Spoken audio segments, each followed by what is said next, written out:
Welcome to We Want Picks. Jacob and I are going to break down the entire UFC Vegas 83 fight card, giving you our picks, our predictions, our bets, and our DraftKings plays. This card's a little bit plagued.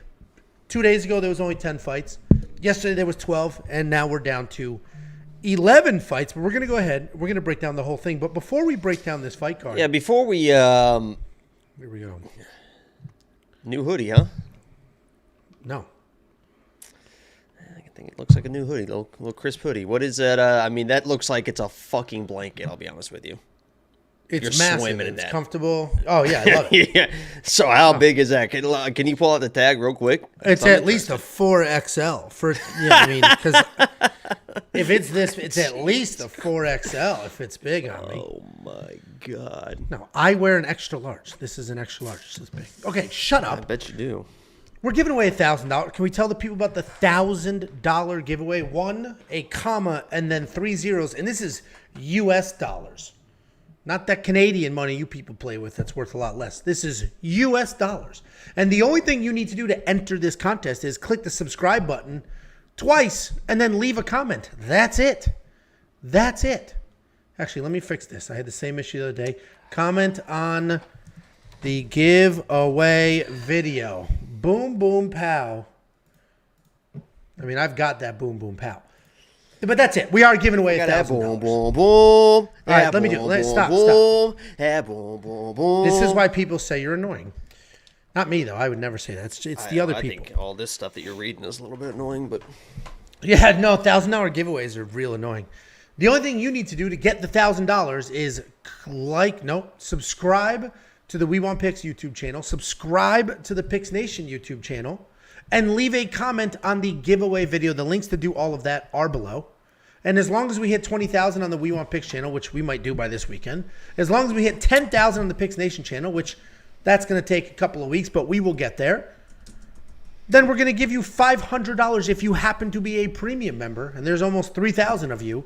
If you happen to be a premium member, we will give you $1,000. It is 100% free to enter. Wow. You click 2 buttons, you leave a comment. It takes all of 30 seconds. Do all the things, and we'll give you the money. But premium membership is far more than just an extra $500 on a giveaway. Tell me, what is it?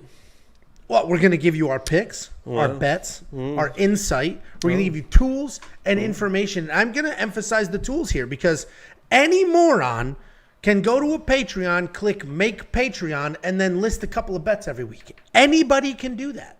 And the problem is if that person has a bad week, what'd you get for your money? Nothing. But once you start offering tools, insight, and information, people now have everything. They have full, complete package. You want to? And that's not a new hoodie. No, I've actually had this for a very. I thought that maybe your mom and stepdad brought that for you. No, they are here. They did not bring this. My mom did buy this for me, but it was probably last year. And then I didn't have it forever because Jay came over and then took it home. Oh, that's why. So she bought it for you last year, knowing the rate at which you're going, this thing's going to be nice and snug right before it wears out, and he's got to get a new one. You said I was swimming in it. I know. That's what I'm saying. She's preparing for, you're headed for this trend. So she's like, she's looking at, do I get the 2X? I better get that 4X. Okay, got it. Anyway, we're going to give you far more than just a couple of picks and bets. We're going to give you tools, insight, information, all of that. It's only $10 a month to become a premium member. Go to WeWantPicks.com, click Become a Member at the top. One of the tools is the line movement tracker. Opening odds, current odds, win probability, and line movement for every single fight. This card has had 2 people flip from a dog to a favorite. You're also going to get detailed data, metrics, and analytics. This is a 38-column spreadsheet loaded with FanDuel information, DraftKings information, biometrics, striking stats, grappling stats, last 5 record, odds. All of that information is available to you, 38 columns. And then we take those 38 columns, we slice and dice them so you can interact with it, you can sort, and you can really dig in. We're going to give you the best DraftKings ownership projections in the game. The fact that you're annoyed with how long this is tells you how much is included in premium membership. That's the point. Nice one. That was a good little sales tactic there. There you go. Yeah, Sell me this pen. You don't need a pen. Computers exist. And on that computer, you can access our website and get the best DraftKings ownership projections in the game. Those ownership projections will be preloaded into our optimizer. This builds lineups for you. We have over $400,000 in registered DraftKings fantasy winnings. From premium members alone, they all have this access, these tools, this insight, this information. It's only $10 a month. WeWantPicks.com. Click Become a Member at the top. That is the stupid face in like 80% of your pictures. That's the douche equivalent of the duck face. That's it. It's just a little smirk, man.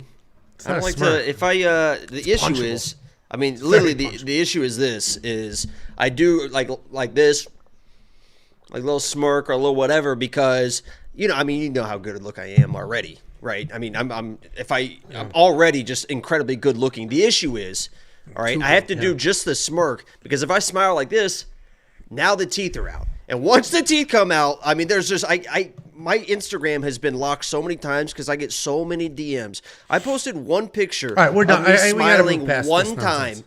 and it's like just boom.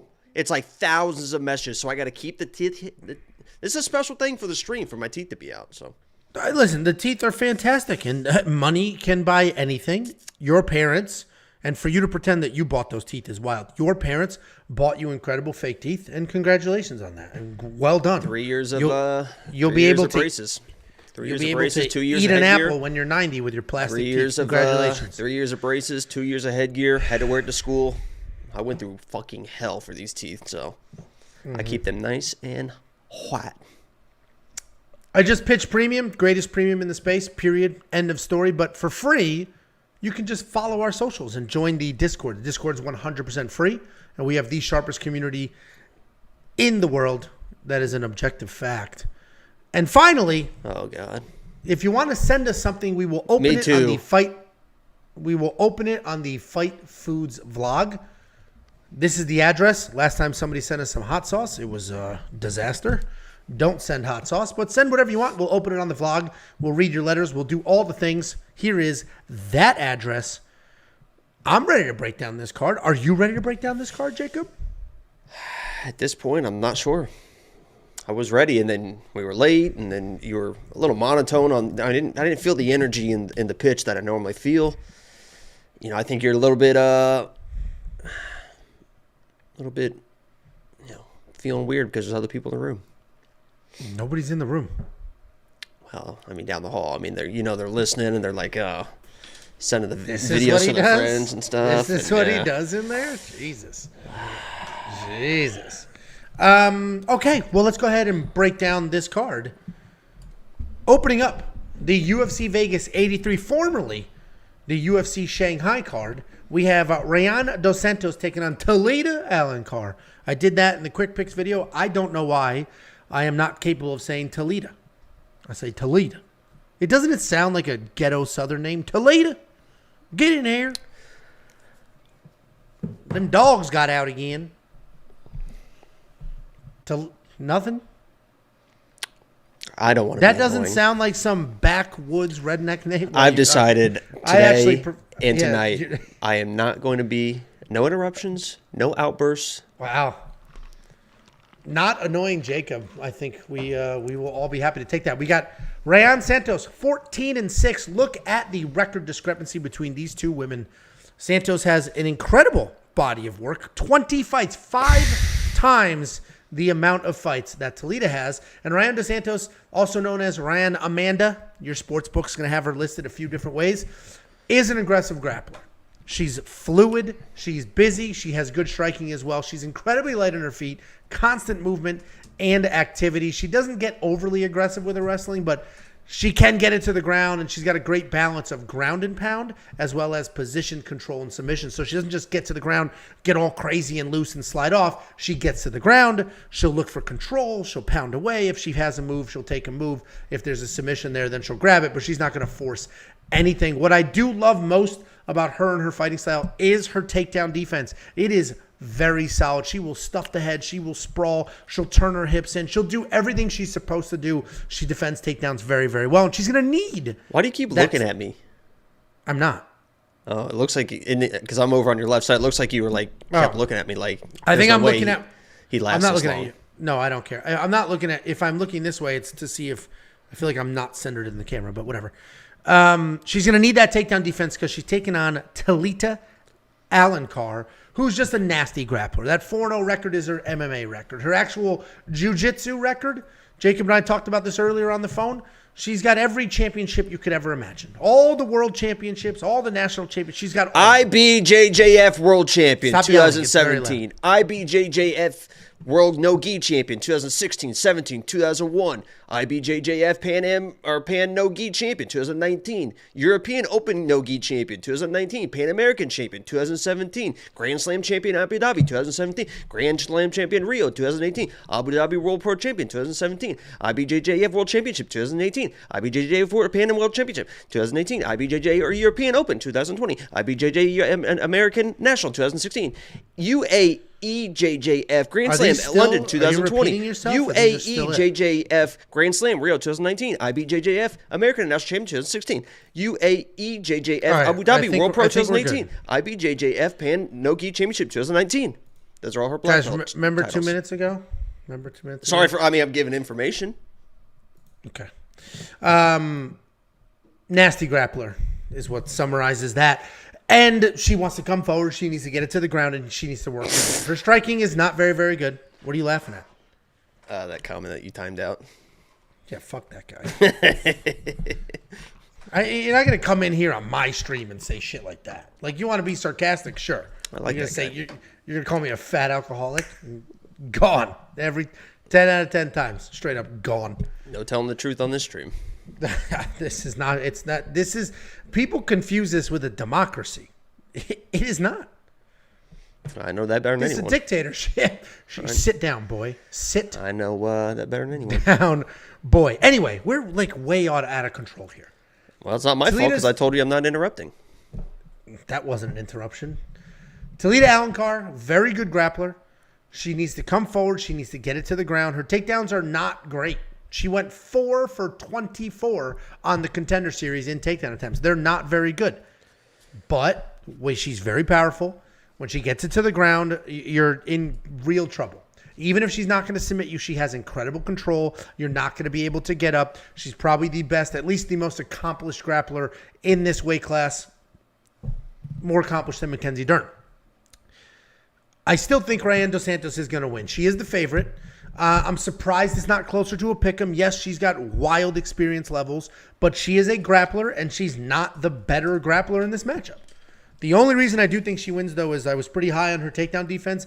I think that is a difference. I think Talita going 4 for 24 in her last fight against somebody who doesn't have as good a takedown defense as Rayanne dos Santos does is going to be a problem. I think Rayanne's going to stuff the head, sprawl, do all the things, win the striking exchanges, make Talita look a little desperate with the grappling exchanges, and win a decision here. But Talita's very dangerous.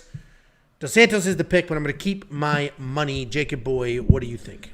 Yeah, I'm going Talita in this matchup because I think eventually it will go to the ground. I don't think – I know Rayanne's got decent takedown defense. That's takedown defense against 105-pound women. She's a former atom weight. And she's going to be taller in this matchup. But as far as like a full-figured woman and thickness, please, for the love of God – please, for the love of God, Google – and do whatever you need to do to look at Talita and the way that she is built. She is a big, strong, physical girl. So when these 105-pound girls that are really kind of just jiu-jitsu people trying to take her down, yeah, I agree. She stuffs the head. She knows what she's doing. She'll even do like a little wizard kick. I mean, she looks strong in those positions.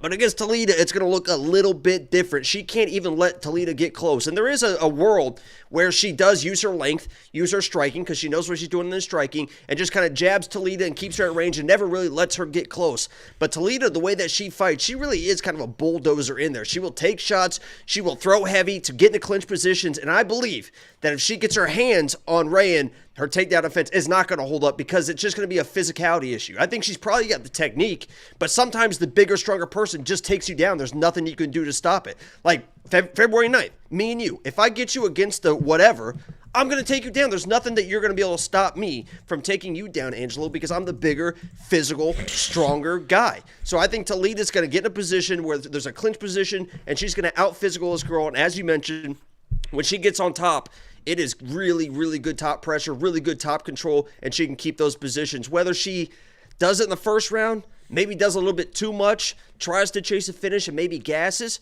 There is that possibility, but I think that this fight goes to the ground, and I got to go with the more established ground fighter in this matchup, and that is going to be Talita. So I just think it comes down to physicality.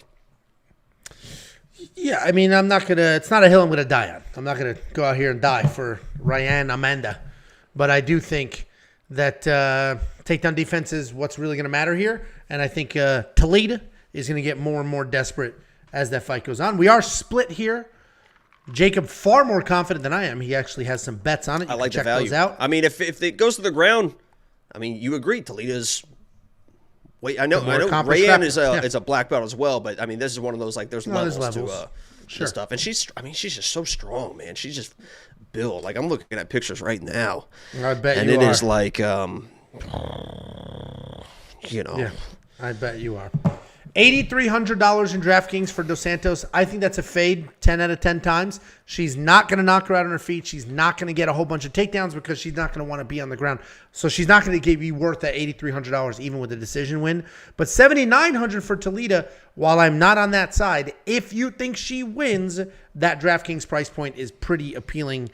I know you have some bets on her in your premium page there, but you're going to throw in your DraftKings lineup as well for $7,900 schmackaloos? I think it could be interesting value.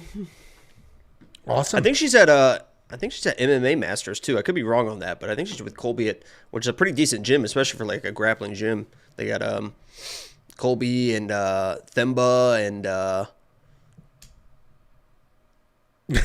nice. I can picture the other one, but nice. I'm trying to remember. No, I'm trying to remember. It's that person. place is no. That they got Nate Laneware, and they have I know those are all pretty good grapplers.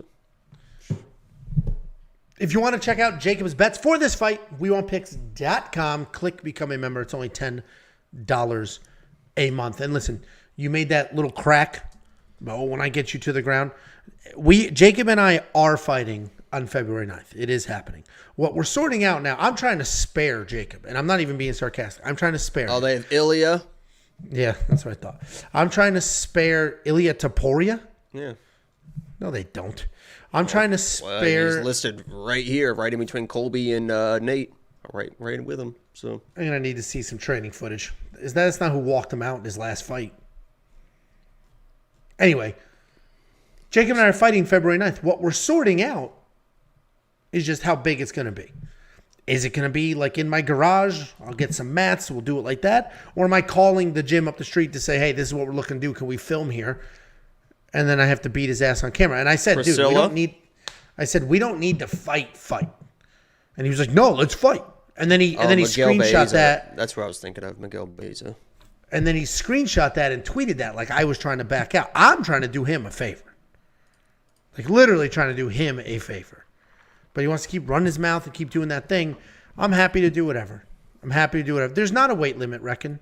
I'm going to be much larger, heavier, slower, but you'll be over 100 pounds heavier than me. No, I won't. Yeah, you will. I'm going to weigh be 165 pounds, you loser. I'm going to be 180 pounds. I'm going to be probably 180 pounds, and I guarantee you get a scale right now, it's 295. Okay. That's just an incorrect statement. Anybody who wants to believe is bullshit.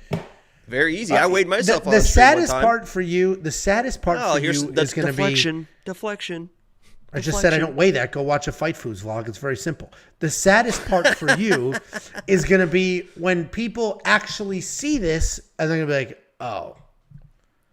Like I could wrap my whole hand like your wrist. Athlete, dude. You have tiny wrists, a tiny baby neck, no athlete. discernible skills whatsoever. It's you go to the gym. Congratulations. What does that get you? Other than that, you gonna choke this out? You are 5'6". You gonna choke this out? It's a sad, sad day. Let's continue this. Next up. In a surprisingly early slot on this fight card, we have Tatsuro Taira taking on Carlos Hernandez. I don't know why he's the second fight of the night. He's always early on the cards. They always do that. Well, I understand when it's like a weird time or like local to a certain region, but this is like the second fight and a fight night card. And I would assume that UFC wants the dude's undefeated and coming from a market that they want to expand. Like, how is he not somebody they're pushing the hell out of? But anyway, Tatsuro Taira, undefeated, 14-0. He's looking for his 5th UFC win. He's taking on Carlos Hernandez, 9-2 overall, 4-1 in his last 5. He's coming off that win over Dennis Bandar. And I mentioned Tatsuro Taira is still undefeated. Obviously, he's 14-0. He's one of the better flyweight prospects you can find. He's only 23 years old. I'm going to say he continues to improve, although his last performance wasn't outstanding. He's a pretty patient striker. He's got okay power in his hands. Very good grappler, though. He wants to come forward, get it to the ground, and then from there he's got some slick submissions, some good control. His takedowns aren't amazing, but he can drag you to the ground. He's coming off that win, but it was a dicey one, that win over a short notice Edgar Chairez, where he was in some trouble more than one time. He's taking on Carlos Hernandez. While he's not undefeated, he's still very good and he's a very dangerous guy. He's also a grappler. Striking's just okay. Striking-wise, he's got good accuracy and pretty deceiving power. He's not technically sound, but he's got a good jab and a straight right that's right behind it. He's another one of these guys, a BJJ, like high-level, slick BJJ, terrible wrestling. Doesn't have the ability to get it to the ground. He's going to take shots. They're usually stuffed, and then he's just sort of hanging out in the upper body, holding you against the cage, throwing up Hail Mary submissions like a flying triangle. He is coming off that win over Dennis Bandar where he controlled the striking, but he only went through 2 for 7 on takedowns. Tatsuro Taira is minus 500. And I actually, normally I say, oh, it's pretty wide, it's pretty wide. I don't think that's wide here. I think Tatsuro Taira should be able to get the takedowns whenever he wants to, control on the ground. I don't know if he's going to submit Carlos Hernandez, but we know Tatsuro has 15 minutes of just full-blown grappling cardio, and that'll be there. So Tatsuro Taira is going to win. I'm pretty confident in him to win. I think he's safe to parlay. Minus 500 seems crazy, but you throw him in there with a minus 200, and all of a sudden you have some decent odds. What do you think, Jakey boy? Yeah, so last week I told you guys that minus 400, minus 500, whatever that it was for the Bellator guy was wide, right? I sat here and said that's a 50-50 fight. Ihor's going to be the faster guy, and he basically won that fight. I can't believe they didn't stop that fight. I also told you about Cody Brundage, right? I told you that Zach Reese was not the real deal, that was a close fight, and Cody Brundage was going to be the more aggressive guy in the first round. And we saw what happened there. Me and Cody Brundage are actually, I'm probably better friends with Cody at this point than me and you. I think we've really kind of grown apart. Yeah. He follows me now on Twitter and Instagram. We've been chatting up, having a great old time, but this is another one of those situations. The reason I allude to that is this is another one of those situations. The issue is, or the difference is, I should say, those last two ones that I picked was because the Bellator guy and Zach Reese, I didn't think were really top-level guys. So the odds kind of close and collapse on themselves when the big favorite is not really that good.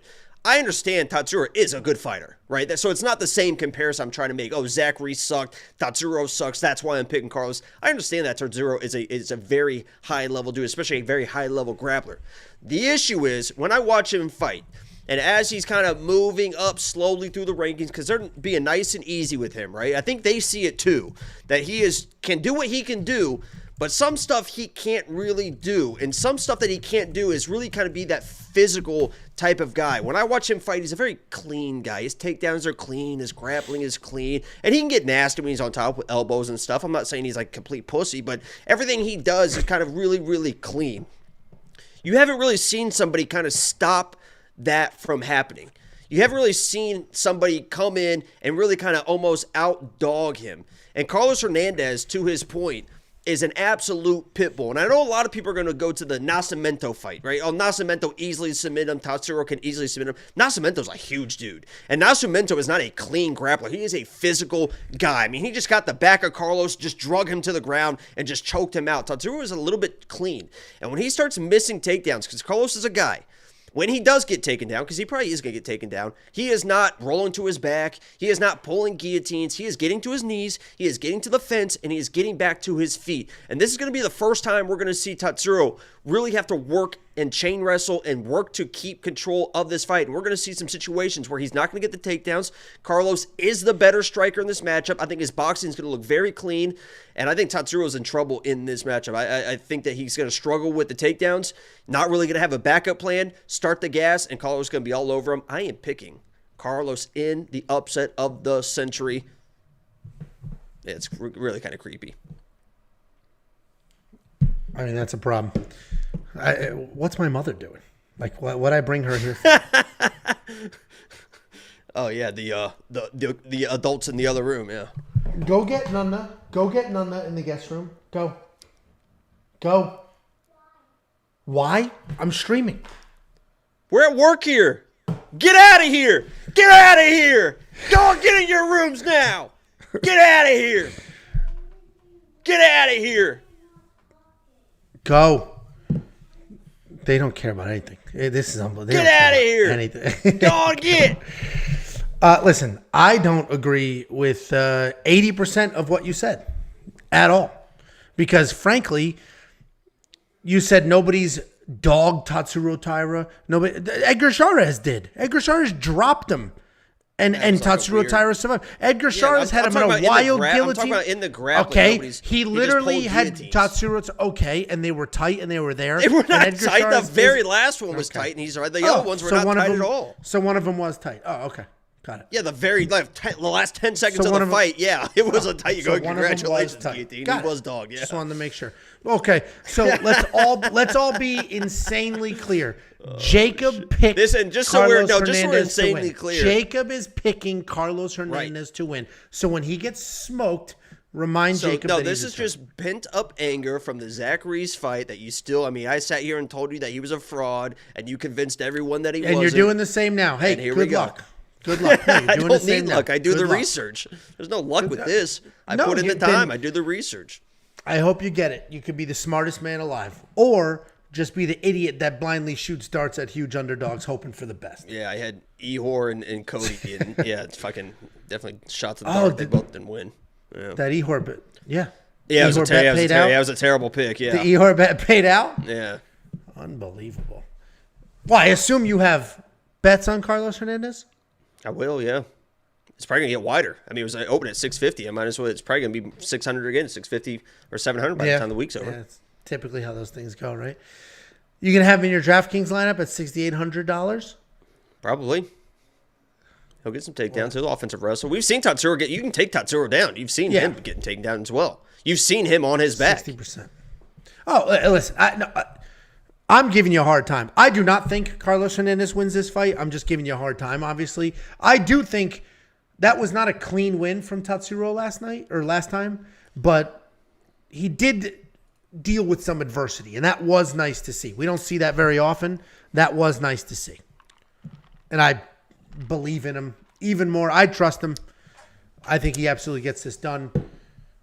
I see what you're saying. Carlos is tough. He's going to be there. He's going to throw up wild flying shit. But he's a dog, dude. I don't think it's going to matter. Bondar, because I came in and I said that Bondar was gonna smoke him. I thought he was going to be able, just like you said, just get the offense. And he didn't really try to wrestle until late. And when he was able to wrestle, he was able to get the takedowns. But the sense of urgency of Carlos to immediately get back to his feet, understand it was a close fight, and then that slam with those elbows too, man. This dude's he's a tough little dude, man. I like Carlos. Yeah, I don't think I agree with every single thing you're saying. I just don't think it's going to matter. He gets taken down. Tatsuro Taira is going to take him down. His offensive wrestling is not very good, and Tatsuro Taira has, going to stuff whatever takedown comes his way, get his own takedowns, ride out a decision. I do not think he's going to submit him. I wouldn't go hunting for value if you're on the Tatsuro side. I wouldn't go looking for Tatsuro by submission or anything like that. I think it probably is a decision. And I wouldn't even do Tatsuro by decision because it could go any which way. But I do think he wins. Jacob is squarely on the other side. You might as well just do a +3.5 then and get yourself a little bit of a safety net. He's a dog. He could win a round. I just did your job aggressive for you. I think he can finish Tatsuro. WeWantPicks.com. Click Become a Member. It's only $10 a month, and you can see when Jakey Boy actually does. And he will. He is a man of his word. When he actually does place a bet on Carlos Hernandez. You know what's kind of crazy? Is his +3.5 and Jamie Mullarkey's +3.5 is the exact same odds. That is crazy. That makes no sense. What's the round line juice at? Because they're basically saying Jamie Mullarkey's definitely going to go to the decision, but he won't win a single over round. 2.5 is -240. Yeah, so they messed up that Jamie line, but we'll talk about that. And the Carlos line is only a 1.5. Nothing makes sense. This world is fake. Everything's a simulation. Nothing is real. Next up at UFC Vegas 83, we have Daniel Marcos taking on Carlos Vera. Daniel Marcos also undefeated, also because we just broke down. Well, let's put, and I don't mean to interrupt, but I think it's important here that we put a little bit more respect on Carlos Vera's name. Why is that? Well, this is 50-50 Carlos Vera. What does that mean? Ryan Hall's 50-50 jiu-jitsu. He is part of Ryan Hall's 50-50 jiu-jitsu team. So this is 50-50 jiu-jitsu Carlos Vera. So put some respect on his name. And he fights like it, and we're going to talk about it. We got Daniel Marcos, undefeated, 15-0. He has 8 stoppages, taking on Carlos Vera, 11-3. He is 4-1 in his last 5 officially, but he is coming off a loss on The Ultimate Fighter this last season. But that is just an exhibition fight. Daniel Marcos, this guy's a decent striker. He's got some good power. He's got accuracy. He does a nice job putting together combinations. He'll come forward. He'll throw 1-2s. He'll fly him up with flying knees and elbows. Takedown defense is solid at 89%. And he's got 8 knockouts, but 7 decisions. And I love seeing that because that tells you, okay, this guy can finish. He has all those abilities. And this guy can go to a full-blown decision. And it's not like one of these guys that's like, oh, he's been to a decision, but he loses. No. He's won 7 decisions. He's won 8 fights by stoppage. I love to see it. You know he's got cardio. You know he's dangerous. He's coming off the decision win over Davey Grant, where despite all the accolades I just gave him, he did not look that good. He seemed pretty low volume in that fight. He's taking on Carlos Vera. Carlos Vera stepping up on short notice. I believe Daniel Marcos is as well, right? Are they both short notice or just Carlos Vera? I don't know, Angelo. All right. Either way, Carlos Vera is just a short, thick guy. He's pretty athletic. He moves pretty well. He's got a loose striking style where there's just constant movement, ton of kicks. You do your research, and you're going to see there's a little bit of capoeira in there. There's some old school martial arts in there. Striking is pretty unorthodox and pretty tricky. He is coming out of that Ryan Hall fight camp. He does do a lot of 50-50 jiu-jitsu. A lot of the, because 50% of the time it's jiu-jitsu. Oh, say some shit. Yeah, say some shit. And 50% of the time, it's just a tumbling class with a bunch of people rolling around like idiots on their backs with nothing to offer. You fucking wish that you could Imanari roll. You fucking wish you could. Nobody wishes they can Imanari. You fucking wish you could. The issue is, once you started rolling, there ain't no stopping you. You're like Sonic. Yeah, Angelo's fast. Yeah, fast as hell. Like Sonic. No, anyway. It's called inertia. It's called physics. Once your weight starts rolling, it's going to keep speeding up, and it's going to keep on going. Well, Carlos Vera's a jiu-jitsu nerd. So is that whole camp. He's going to be rolling around on his back, nothing to offer. Be a nerd about it. It's just that simple. It's just that simple. On his feet, he will wing punches. He will be creative. But on the ground, rolling around like a nerd, just tumble classing it up like a baby that hasn't learned how to walk yet. This is very short notice for both of them. I thought Daniel Marcos, I could be wrong. I thought Daniel Marcos might have been on this card, whatever, but Carlos Vera was actually training for a regional fight, not a UFC fight. He was training for a regional fight, and then he got called up here coming off The Ultimate Fighter. Vera can be dangerous. I'm making fun of him for how he acts on the mat. He can be dangerous, both on his feet and on the ground. But he's old. He's slow. On the ground, he gets a little too jiu-jitsu nerdy. I think Daniel Marcos is just going to snipe him, light him up. I don't know if he's going to finish him, but he's certainly going to be 10 times faster, 10 times better striker. 90% takedown defense is going to hold up that jiu-jitsu nerd nonsense. Not going to work. Daniel Marcos is the pick. What do you think, Jakey boy? Yeah, as much as I would absolutely love, and I would absolutely love to pick Carlos Vera to represent 50-50 jiu-jitsu and Ryan Hall as my pick, even as my lock of the week. I mean, I would absolutely love that. The issue is, can't do it. I can't. Carlos is just not that dude, especially against a guy like Daniel Marcos. And honestly, he might not show up to this fight. People are asking, like, when is Ryan Hall going to fight? He was supposed to fight in the fall. When is his next fight? Honestly, Angelo, after this past weekend when we saw 2 people getting slammed on their head trying to chase triangles and arm bars, I don't know if Ryan Hall's coming back at this point, dude. I don't think Ryan Hall's going to come back after watching people get slammed on the head. Carlos Vera might change his mind as well. Daniel Marcos, I know that Davey Grant fight, he didn't look the best, but that was kind of a weird fight. Davey Grant had good movement. Neither one of them was able to really find the range of the other person, so it was kind of a sloppy fight. Carlos Vera is going to be much easier to find in those exchanges. If you're Daniel Marcos, you just keep the range, right? You don't let him even grab you because he's not going to have the takedowns. But these guys, as you know, Angela, you're one of these guys, when they just grab people, they will just fall backwards. They will just fall into leg locks. They will just try to do flying weird stuff, anything to get the fight to the ground. So if you're Daniel Marcos, you can't even hang out in like a clinch position because weird things happen when these guys get close to you. I can't let you get close. It's basically like the Chael Sonnen thing is what Daniel Marcos has got to do. Just keep range. He's the way better striker, and he should be able to snipe this guy. And as long as he doesn't follow him to the ground, that's another thing. Even if you hurt him, don't follow him to the ground. I mean, there's nothing that's good is going to come on the ground. Just hurt the guy, make him stand up, hurt him again, get him out of there. I'm Daniel Marcos all the way. Yeah, I don't have the odds on the screen here, but Daniel Marcos opened at -300, currently -475. I still think that's okay. What did you just say? Yeah, I said I still think that's okay. What was it? Because I was reading a comment. What did you say? I said Marcos opened at -300. He is currently -475 is what I said. Yeah, he should probably be 5 or 6. Yeah. And he's $9,600 in DraftKings. I think that's probably worth it, but if Vera stays tough and Marcos just ends up in a decision, then he's not going to be anywhere near. He should not be in a decision with this.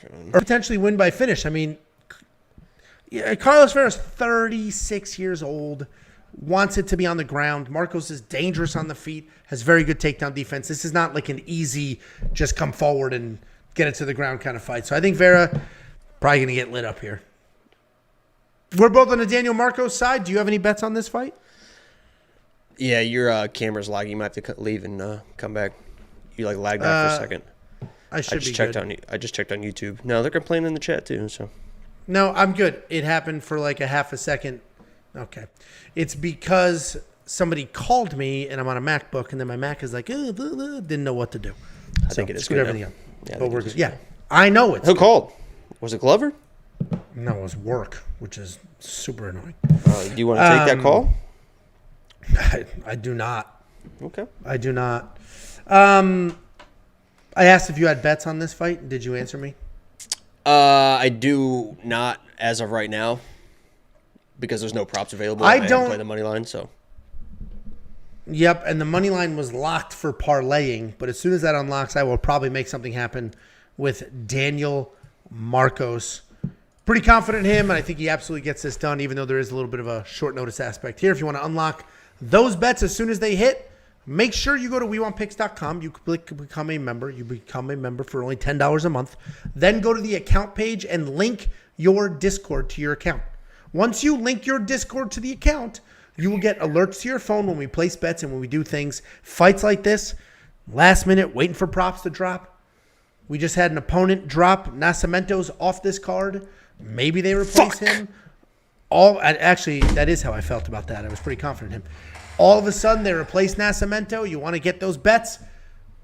As soon as we place them, make sure you link your Discord to your account page on Premium.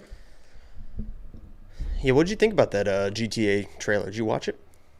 No, I don't play Grand Theft Auto. Oh, I don't play Grand Theft Auto. Oh. Yeah, the nerd. You're right. Yeah, I'm the nerd. You're right. I'm the nerd in this situation. No, you're good. You're good. What do you think about that? What do you think about that awesome game that we've been waiting and people have been playing their whole lives? It's a badass game where you can just shoot and kill everybody. You can just do whatever you want in the game. You rob stuff. It's like an awesome game. What do you think about that new trailer that they've been building for 10 years, Angelo?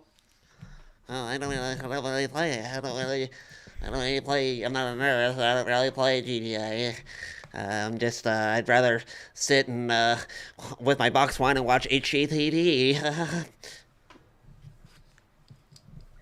Jacob plays video games alone in his apartment and then wonders why he's alone in his apartment. But yeah, let's pull the nerd voice out on me. I've had sex at least twice. You saw. At least twice. One of those.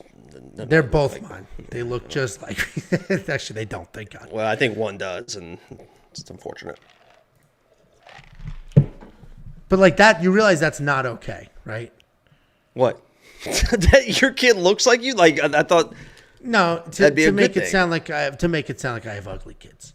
That's just outrageous. No, your youngest does look like you, and some She people. actually looks exactly like Tiffany.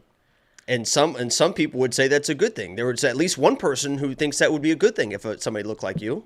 Your wife, I would think, maybe not anymore, but at one point. So do you think I have cute kids? Oh my God, they're so cute.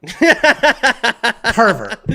Fucking pervert. Oh my God, are they Absolute cute? They are creep pervert. And that's why Uncle Jacob isn't allowed to babysit. That's why supervise Saturday nights. That's it. No, girls on the other side of the couch. No, girls.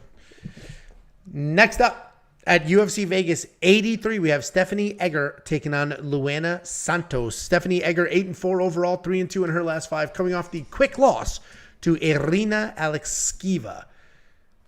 Taking on Luana Santos. 6-1 in her career, 4-1 in her last 5. She's coming off a successful UFC debut. We have judoka versus judoka. Both of these women want to come forward, use their judo to get it to the ground. Stephanie Egger, solid grappler, very heavy judo background. She's got all sorts of accolades and accomplishments, nice trips and takedowns and everything else that comes with judo. Not much volume, though. She's not throwing her hands very often. She's coming forward immediately looking to get it to the ground. She's incredibly inactive on her feet, and if she cannot get the takedown, she does not have much else to offer. But she is coming off that quick loss to Irina Alekseeva, which in her defense was wild that Irina did that. She basically had Irina's back standing up. Irina just went whoop, pulled, standing knee bar, rolled for it. Standing knee bar, rolled for it, got it. Very high risk, but high reward move. Because If I she blow pulled out it your off. knee with a knee bar, are you going to be upset? But you say all these things, you don't even know how to do these things. You just say words. How impressed? These are moves. Be honest with you, or be honest with me. How impressed were you when you watching the live stream? Because Angel watches all my live streams. He's my biggest fan, honestly. When I called out that 10-figure choke, though, because that was you don't really see that very often. And for me to immediately recognize that was a 10-finger choke that he was getting Guido with, I mean, I thought that was pretty. I don't know if it was a 10-finger choke, but just you knowing that name is I mean, he was right under there, and Clay like abandoned the takedown and was like, "Oh, I got to address this." Clay knew what was going on, but yeah, it was he was right there with it. Show me with your hands right now what a 10-finger choke looks like. Yeah, it's right. So first. Yeah. No, you're right. Yeah, good angle. No, I got it. I mean, it's not with an arm; it's with your hands. You're choking with your hands. You just go like this. Dude, there was apparently you're not allowed to do that, which is like the craziest thing in the world. There was a fight where somebody was in full mount and they put their hand like just to control the person, like on their neck, and of course it was like Chris Tylonely, and he's like, "Don't choke, don't choke, don't choke." It's like they can choke out any way they There's want. a famous. They can't just. There's grab a the person, famous. just grab them. There's a famous clip from Joe Rogan talking about it in a fight. He called it a rape choke. Right. Anyway. But Chris Tyloney's like, "Don't choke, don't choke." It's like I can elbow you in your face and like I could. So if they dug their forearm in for like I mean, you could. Well, you you're could not choke with your hands like squeezing. a You Ezekiel can like choke, rip too. somebody's esophagus out though. Anyway. Oh, Stephanie Egger. the bad surgeon. No. Speaking We're of. in the middle. In the middle is we're not. Stephanie Egger needs to get it to the ground. High level judo practitioner, but so is Luana Santos. She's a slick grappler. She has nice judo throws as well. She's not nearly as accomplished as Stephanie is, but that is her style. That is the takedowns that she wants to get. She wants to throw. She wants to trip. She wants to do all of those things. And once she gets it to the ground, she's got really good pressure on top. She'll maintain positions. She doesn't have great striking on her feet either, and she does rely heavily on that judo, but she is willing to get into a slug fight. She will stand there. She will swing Dude, wild. stop. You did that on purpose. It's a No, it's a stop. word. No, it's a stop. word. Dude, stop. And I'm sticking to it. No, because I the more I think about it, the more I'm like, slug fight is a word. Stop. I'm going man. to get into a slug fight. They were in a slug fest. That is past tense, 2 people. Singular slug fight. Anyway, Luana Santos will hang around for a slug fight. What'd you just do? You humped your chair to prove some weird point? Anyway, this is judo versus judo. One of these women's 35 years old. The other one is 26. One of these women is willing to slug it out on her feet. The other one averages fewer than 2 significant strikes per minute. I'm going to go Luana, younger, hits harder, faster. Not the more accomplished grappler. Stephanie Egger could absolutely ragdoll her, toss her around if Luana Santos allows her to. But if she doesn't, if Luana comes forward, Luana swings, Luana gets the takedowns, then Luana's going to win this fight. I do think Luana gets this done. She's going to go ahead and be the pick. I think it's a little bit wide, though. What do you think? Does this scare you at all? Chairmaster? To see this? Not even a little bit. I mean, and just look at the leverage I can get on this, and just. Yeah, no, this is terrifying. I think you should be a little bit concerned at the minimum. Not at all. I was showing you the 10-finger choke too. I did it correctly. So. Yeah, just self-evaluation. Okay. So when it comes out of this fight, honestly, they are pretty much. They're pretty much like the same person. Stephanie probably is the better, like, pure judo practitioner, but they're both a little bit sloppy in the striking. They both get hit. I think they're both actually pretty tough. But to me, this comes down to who is the tougher girl. And I found out that Luana Santos in that last fight versus Juliana Miller is a really, really tough girl. Because Juliana Miller was trying to out-tough her, just kind of throw heavy in the pocket. And she was just eating shots, just giving shots. And she did not give a fuck. So, I think that everything is kind of a wash. I think Luana's going to have the pressure, the striking, the toughness. And if she ends up coming in and smoking Stephanie Egger, maybe Juliana Miller's not as bad as we thought. You know what I mean? Veronica Hardy last week looked fantastic, right? I mean, she snuck out. Towards late, she started getting bullied a little bit. But early on, she looked fantastic. If Luana comes in and smokes Stephanie, I think we might get Juliana Miller for a title shot here next year. These are the things coming out of your mouth today? I said I was taking Carlos this serious. Hernandez wins. Juliana Miller's going to be champ next year. I said I was taking this serious. So Luana Santos is the pick? People are saying whoa, hold on. People are saying they saw the chair tap. Did you see the tap? I didn't see I did not. They're saying they're seeing a tap. There was no tap called, but they're saying they're seeing the tap. Yeah. I guess just the TKO on the chair. Last year you got it pregnant. This year you're beating it. Is that domestic violence? It's happening in the house. There's a big argument. There's a big argument about what domestic violence is because of the Jamal Hill stuff. Because it was like trying to it seemed like that headline was trying to assume the headline definitely baited people into that he was beating up his thinking a certain girlfriend or way. something. Yeah. Yeah. I mean, it is technically that is domestic violence because domestic violence is anybody in the house. But when you call it that, there is a certain assumption that goes along with using those words, not just fist fought his brother.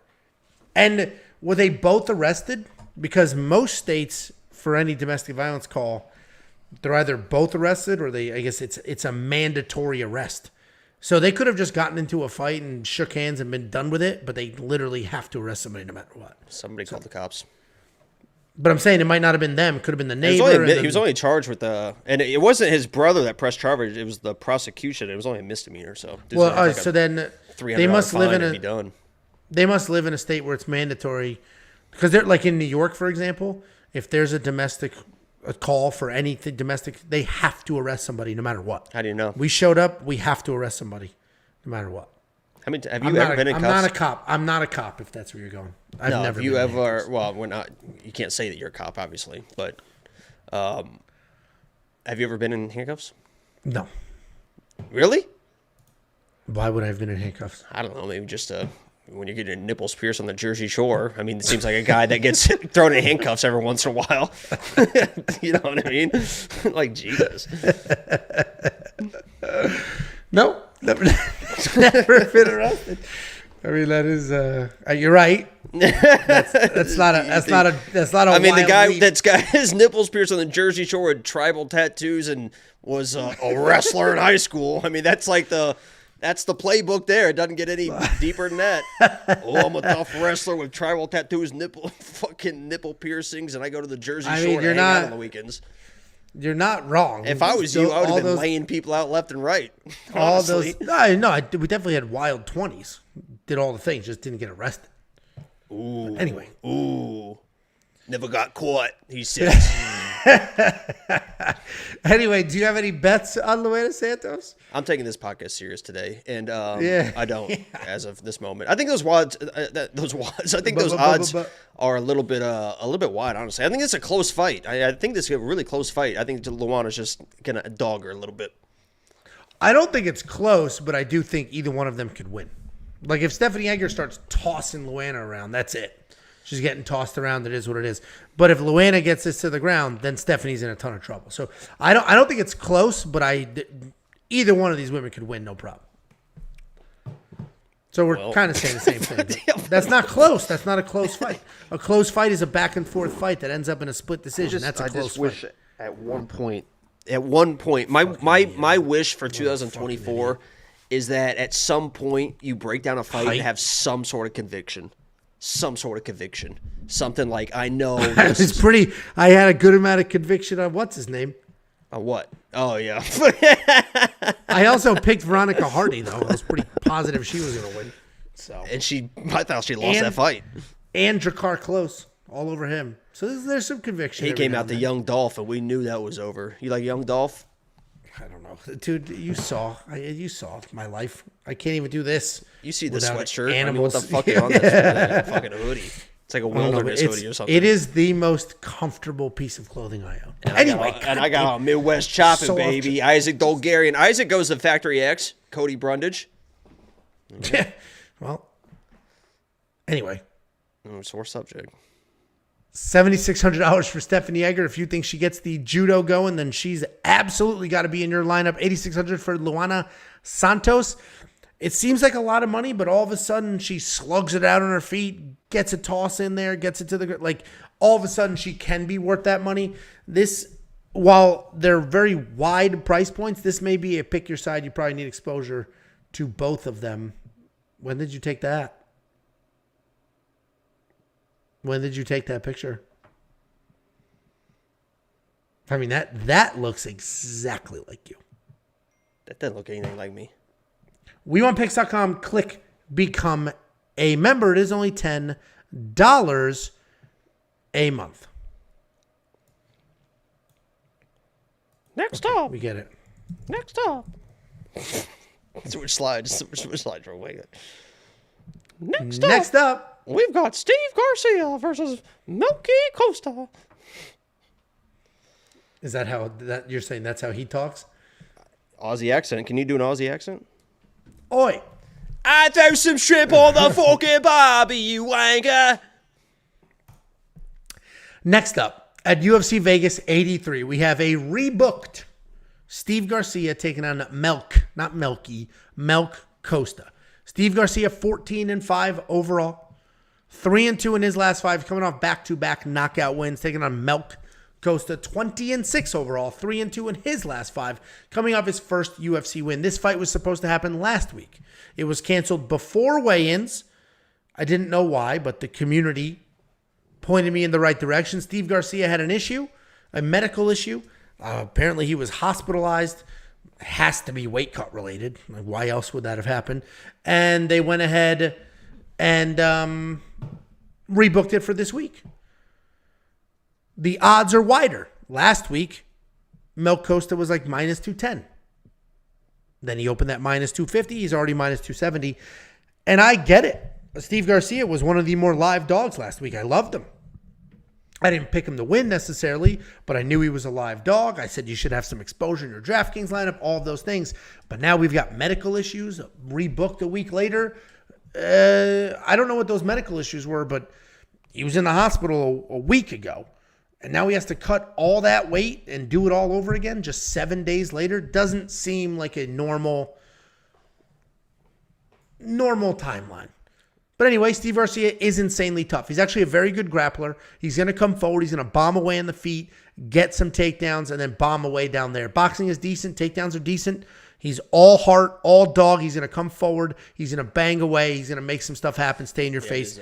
Absolutely a dog. Yes, the fight is at 155 pounds instead of 145 pounds, but he still has to cut weight.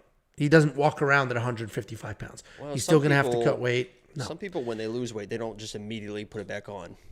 He's taking I'm sure he got an IV in the hospital. Anyway, Melk Costa, 20-6 overall. He's a well-rounded guy. He's got creative striking, solid grappling, and I would argue he uses grappling too much. His striking looks fantastic. He's got accuracy. He's got some power in there. He'll mix things up. He'll take some chances. He'll spin around. He'll do all of those things. And while having success striking, he'll go to his grappling. I don't know why he does it. He doesn't need to do it. But he is a very slick fighter who can be dangerous on his feet or on the ground or can go to a full decision. He looked incredible in his last fight against Austin Lingo. I mentioned this when I broke this down last time. I think that Steve's aggression is going to work against him. The guy likes to come forward, stay in your face, pound away, swing wild. And Melk Costa has great counter striking. He was baiting Austin Lingo. He'll back up, he'll plant, he'll throw. I think that's what's going to happen here. I am more confident in Melk Costa now than I was last week. Last week, I thought Steve Garcia was going to be a great dog, all these things. But a hospital visit, a rebook, those things don't bode well for somebody who's about to get into a fist fight. So little less optimistic about Steve Garcia's dogness, but he is tough. He does have some power. What do you think, Jakey boy? I just thought about this because you mentioned the hospitalization and people and people maybe not getting cleared to fight, and is it good to fight after you've been hospitalized and stuff?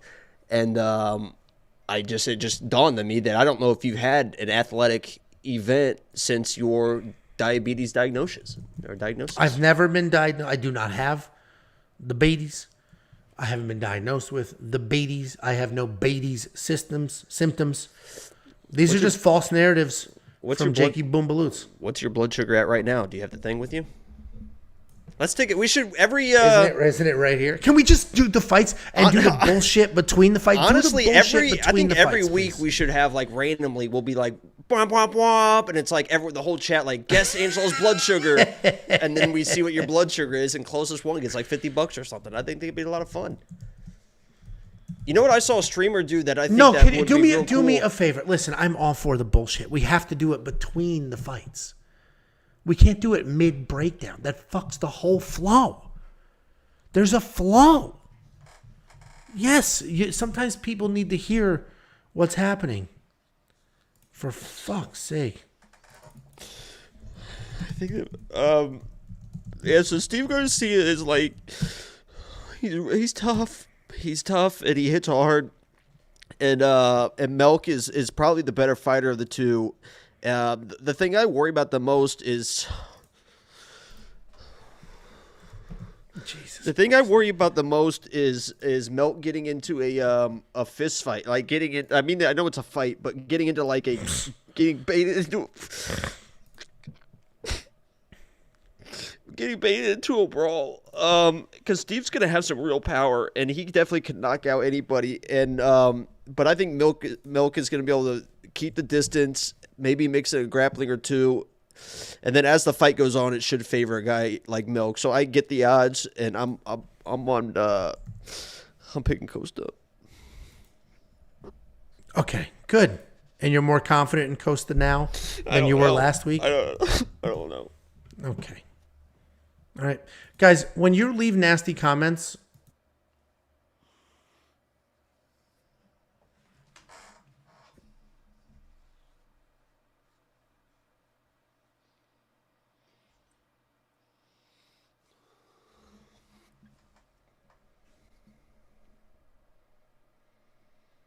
What's he doing? What's this guy doing? What is going on? What is going on?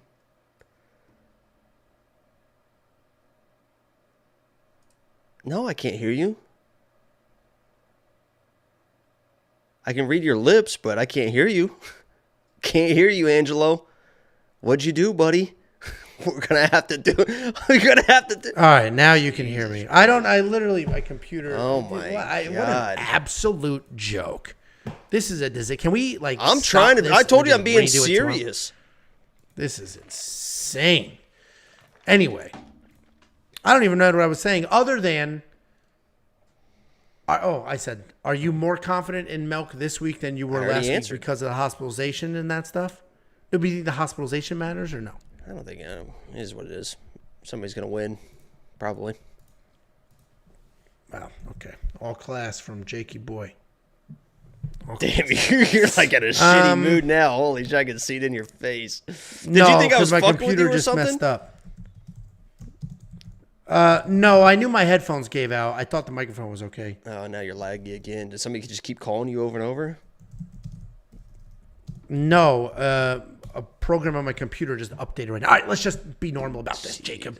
For shit's sake. Just be Like normal. the stream, man, before Just you be leave, normal. because I know a lot of people are about to leave. Don't die. Just It's like- not even worth It's not like the even stream. worth liking.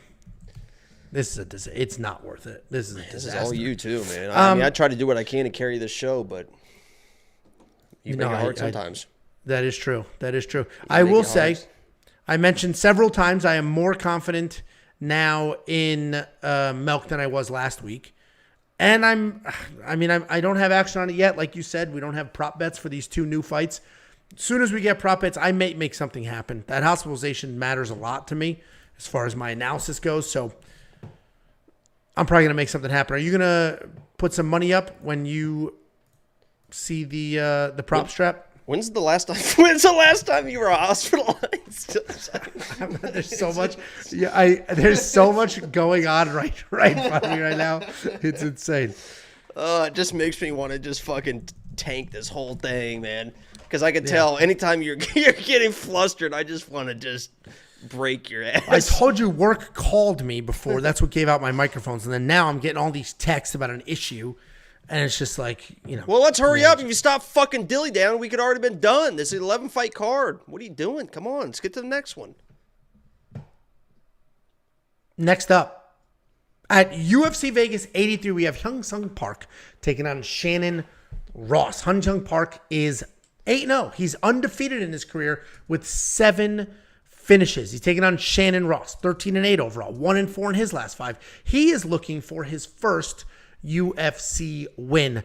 Park is a very slick grappler. He's going to come forward, one single game plan. He's going to plot forward, look for an opening, try to get it to the ground. He is a finisher. He'll snatch things up if he has the opportunity. He is patient on his feet, but he's not really like being patient to find the perfect strikes. He's being patient to look for the opening to take his shot to try to get it to the ground. He can be uncomfortable on his feet. The more tape you watch, you'll see he turns his head, backs up, all those things.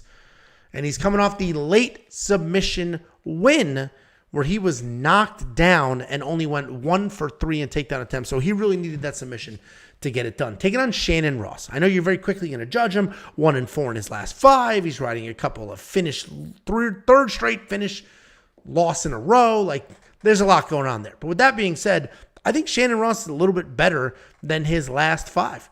He is a wrestler primarily. He does get sucked into back and forth firefights. That can be a problem. He's a little bit chinny, but he comes forward. He puts on volume. He shoots takedowns. He's a busy guy. He fights hard. And yes, he does get finished, but he's explosive. He's dangerous, and he is tough. Whether his chin holds up, things like that is different, but he is tough. For all of those things, I don't think Hyun Sung Park should be minus 500. I think Shannon Ross could get in his face, get some takedowns, give him a little bit of a hard time. Hyun Sung Park is still going to be the pick. I think he is skill for skill better in aspects that matter. I think his grappling is just straight up better. If he can get it to the ground, he's going to have a big advantage. But if Shannon Ross shoots first or Shannon Ross stays in his face, holds him against the cage, beats him up a little bit, avoids getting, Shannon Ross could have some success. I don't think he should be minus 500, but I do think he wins this fight. But he's going to need to get it to the ground early, or I think he could have a pretty long night. What do you think, Jakey boy? Yeah, no disrespect too much to Shannon Ross, but I mean, he is who he is. He's a 12-8 fighter coming off of 3 straight knockout losses. The last guy he lost to was a kind of a jiu-jitsu nerd that just kind of telegraphed overhand rights and got the first knockout of his career against Shannon Ross. I mean, this was put together. This was supposed to be in Shanghai, right? This was put together to have the young Asian kid in Asia come in and smoke this guy to show off the new prospect for the audience, for the crowd, for the fans, and that's exactly what this is. I mean, this to me is a lamb to slaughter. Park is going to be able to do whatever he wants in there. If he wants to mix in the wrestling, he can, but this is like one of those situations where it's like, Shannon Ross isn't. He's not like he's a pussy, right? He's going to come forward. He's not going to be scared in there. But he's probably going to come forward, and if you're Park, you just kind of wait your time, throw that right hand right down the pipe, and when he hit his chin, you're going to knock him out. So this should be pretty cut and dry. I am Park all the way against Shannon Ross. You don't see, and I'm not trying to start a fight, you don't see where Shannon could give him a little bit of a hard time, stay in his face, not get taken down, be an issue? Like, you think Park is that? I think Park is slick, but soft. Listen, Park, if you listen to this, I don't think that at all. And by the way, what's up, Carlos? They said Carlos is watching. Carlos, you're my dude this week, man.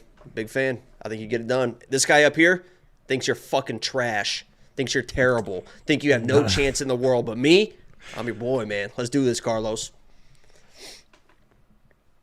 Go ahead, finish this fight. I already finished it. And I asked you a question that you didn't answer. I said, you said, do I think Park is soft? I said, no, it's not fucking soft. No, you just transitioned to the Carlos thing. Anyway, well, I think Park can be soft, and I think we're going to find out. Yes, he did survive that last fight, but he was dropped. A couple sloppy takedown attempts. He got it there, and he ended up getting the submission. So we'll see what happens. I think Park wins. I don't think he should be minus 500 in this matchup. $9,500 in DraftKings. There's the conundrum, because if he does win, he'll score a ton of points. Shannon Ross has shown us that he gets finished. And Hyun Sung Park will get it to the ground, submit him, and get it done there, which will be worth those points. You're going to spend the $9,500 in your DraftKings lineup? I think he's definitely going to find a finish at some point. All right. I'm not going to argue with that. I don't necessarily we picked the same person. I just think Shannon's better than his recent record, and he can stay in Park's face, be tough, make something happen. If you want to check out any bets that we have on this fight or others, if you want to check out the DraftKings Optimizer, if you want to check out the safety parlay, which hits at a 70% rate, if you want to check out all of these things and more, just go to WeWantPicks.com, click Become a Member. It is only $10 a month. And not only do we have this card, we also have UFC 296. And then we are not everybody else. There are no breaks. You will get premium bets, picks, insight, and more for every single event, even on the weeks off. WeWantPicks.com, click Become a Member. Next up, at UFC Vegas 83, we have Kenan Song taking on Kevin Jousset. This is an interesting card, or an interesting fight. I know there's some people in the Discord talking about Kenan Song, free money, and then I went on my rant about how free money is such a stupid saying. But free money, Kenan Song, I completely disagree, and I'll tell you why. Kenan Song, 21-7 overall, 3-2 in his last 5, coming off the upset win over Rolando Bedoya. He's taking on Kevin Jousset, 9-2 overall, 4-1 in his last 5. He is riding a 4-fight win streak. Kenan Song, as we know, insanely powerful striker. He will come forward. He will bomb. He did it to Ian Gary, and he would have finished Ian Gary if Kenan Song had better fight IQ. If he didn't start grappling for some weird reason while he had Ian Gary 85% unconscious, he would have finished Ian Gary. When was that? And then Ian Gary's wife would have left him, and it would have been a whole thing. But when was that? Hold on. No. You're not taking us down some Amanda Hebos path. You are not. No, when was that? Taking that was down. That was at 285. So I actually went to that was at 285. Yeah, so I actually watched Song Kenan. I watched that fight you were talking about, the Ian Gary fight where he dropped him and stuff. I was at that fight, and while I was there, I actually met Amanda Hebos at UFC 285. It was a fun moment, and when that happened, when he got dropped, I mean, my heart sank, man. I had money. He had him in parlays, Ian Gary. But yeah, go ahead. Great. So the issue with that moment was, yes, we saw his insane power. We also saw the low fight IQ. He decided to grapple when he should have just kept pounding away, and then Ian, to his credit, put himself together, came back out in the next round and got it done. Point being, Song Kenan is a very dangerous guy. Of course, he'll be dangerous until he's unconscious, right? He keeps that power late. He continues to throw. But he doesn't have very clean technique. He can be beat if you pressure him. If you take away this distance, he can be beat. Kevin Jousset is a stocky striker. He will sort of come forward, patiently stalking you, land those punches, low hands, low volume. When he does close that distance, he's going to work you to the cage for control and then get you to the ground. He is physically imposes. He uses that size. He uses that strength, and he will just sort of push you around, bully you, make stuff happen. His striking is slow, but he's very big for that weight class. And like I said, he can slow the energy down, and he uses his size to his advantage. I think he's going to come forward. I think he'll avoid whatever big power comes his way early. He'll take that away with the distance, pick up Kenan, slam him to the ground, trip him, hold him against the cage, do all those things. Kevin Jousset should win. I'm very confident in him to win. I think minus 155 is some of the better value you're going to get on this card. What do you think, Jakey boy? Pacers, Buddy Hield just hit a 3. Pacers are up 7 with 50 seconds to go in the first round of the in-season tournament. They're going to beat the Celtics, baby. We're going to win it all. Don't get it on his ass. Let's go, Pacers, baby. Woo! The crowd's going crazy. We're going to win it all. The most prestigious award in all of sports is going to be nobody cares. They do care. Holy shit. Let's go, Pacers, baby. Nobody cares. They do care. Oh, they care. Let's get back to the fights, though, Angelo, if you stop interrupting me. Kevin Jousset in this matchup. Kevin was a guy that I was very highly against in his last matchup. And honestly, I hate to keep bringing it back to the Zach Reese thing, but I saw in Zach Reese what I saw in Kevin Jousset, and that is, are you gonna keep interrupting? You're gonna let me fucking talk so we can finish this. I would love if you. I'm done with you, so I would love if you would hurry up and finish. Okay. And it's the way that when you watch him on film, he's just like this tall guy, like Zach Reese, but in a very kind of straight up and down striker. And it felt to me like his striking was going to be a little bit too sloppy in his last matchup against a kind of a power compact boxer. And I thought that he would be able to find the chin eventually. But as I watched that fight, I realized that while he looks kind of stiff in the way he strikes, he's actually pretty elusive in his defense, and he's really good with his counters and his lead jab as well. And I think that his boxing is going to be way too much for Song Kenan. And as you mentioned as well, if the boxing doesn't work, if he's getting touched and there's a clinch situation, he is known for his judo air, whatever his name, air Jousset, and he can use that as well. So I'm actually pretty high on Kevin Jousset, and I think it's one of the better values on the card. A lot of these favorites are starting to get outpriced a little bit. You mentioned Tatsuro, Song Yadong a little bit. I mean, those are minus 350, minus 400 favorites are probably going to keep getting wider. I think this Jousset play is a very interesting line at minus 155, minus 160, whatever it is, because I think he should be better everywhere. And he showed in his last fight that he's able to avoid the big power. And that's kind of really all Song's got home for him is trying to find that shot. Well, and he's very physically imposing. I mean, 6'2" at welterweight is big. He uses that size, that strength. He moves you around, picks you up, does all those things. So we are on the same side of this. I think he is the best value on this card. Minus 155, solid. 8,500 in DraftKings, solid. He opened as a minus 225 favorite, and that tightened. And I think people just see, yes, Song's got power. He did just beat Rolando Bedoya, where he was an underdog. He was not supposed to win that fight. He did win that fight. Stayed tough, continued to do stuff. Super close fight. He did showcase that power, though. We're both on the Kevin Jousset side. We also both have money on him. We both have bets on Kevin. You have bets on Kevin, right? Yeah. Yeah, I wonder where you get that idea. I placed my bets literally 2 days before you, but sure.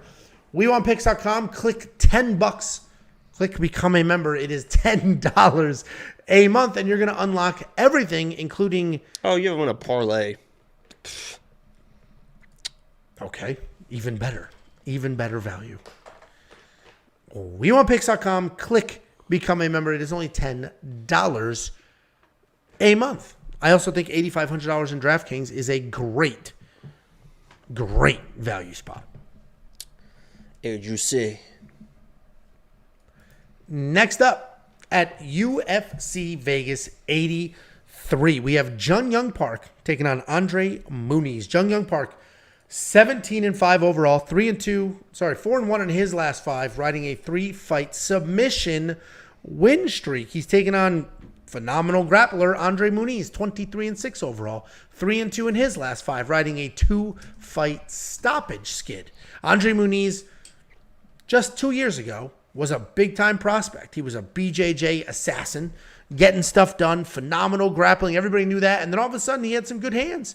whoa, look, he's got decent hands, good power in his hands. He can strike. He's not a full-blown BJJ nerd. He'll shoot actual wrestling takedowns. He has phenomenal BJJ in the ground. And then he started to move up the ranks. He fought tougher competition, and he got blown out. Brendan Allen absolutely smoked him. Paul Craig absolutely smoked him. I could see Brendan Allen beating him. Brendan Allen should have beat him. Yong, also a good grappler, good striking, good wrestling, all those things. Paul Craig should not have beaten him.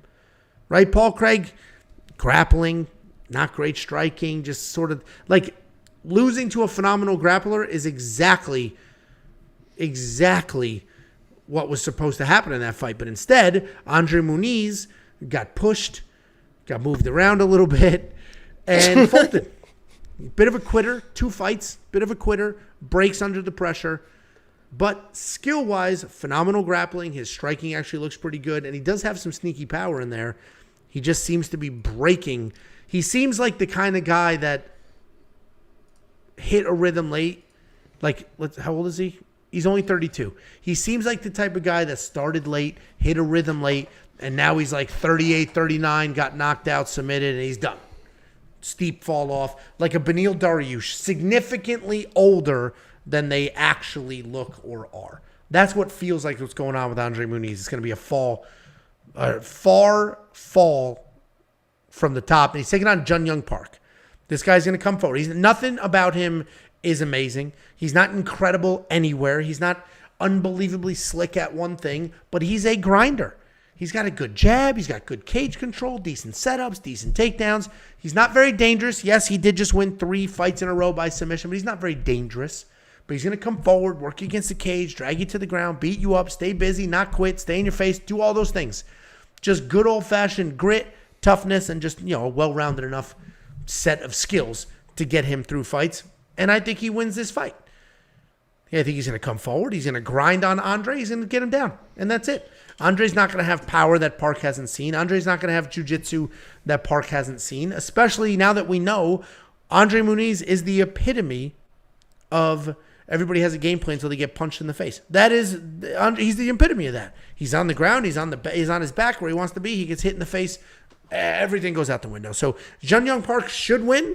He should grind forward, get it done. But this matchup, just a year and a half ago, Andre Muniz would have been a 3-1 favorite. And it's just so crazy to watch that fall from grace. What do you think, Jakey boy? If you want to go back to that last graphic there, the Brazilian Jun Young Park and then the Korean Andre Muniz. Jesus Christ. I tried, and like I said, I do as much as I can to try and carry this podcast and put us in the right position, but you lead a horse to water, and sometimes a horse just fucking won't stop eating. And I was like, how's he going to call me fat this fast? Sometimes a horse won't stop eating and will refuse to drink. But you're kind of a fish as well. I mean, you just kind of max out everything you can get in there. I mean, you're the competitive eaters that are jumping up and down and stuff to every little crack and crevice. Do you know the people that fill up their car and they'll push their car back and forth to fill up the gas with all the air pockets just to really maximize that tank that you got?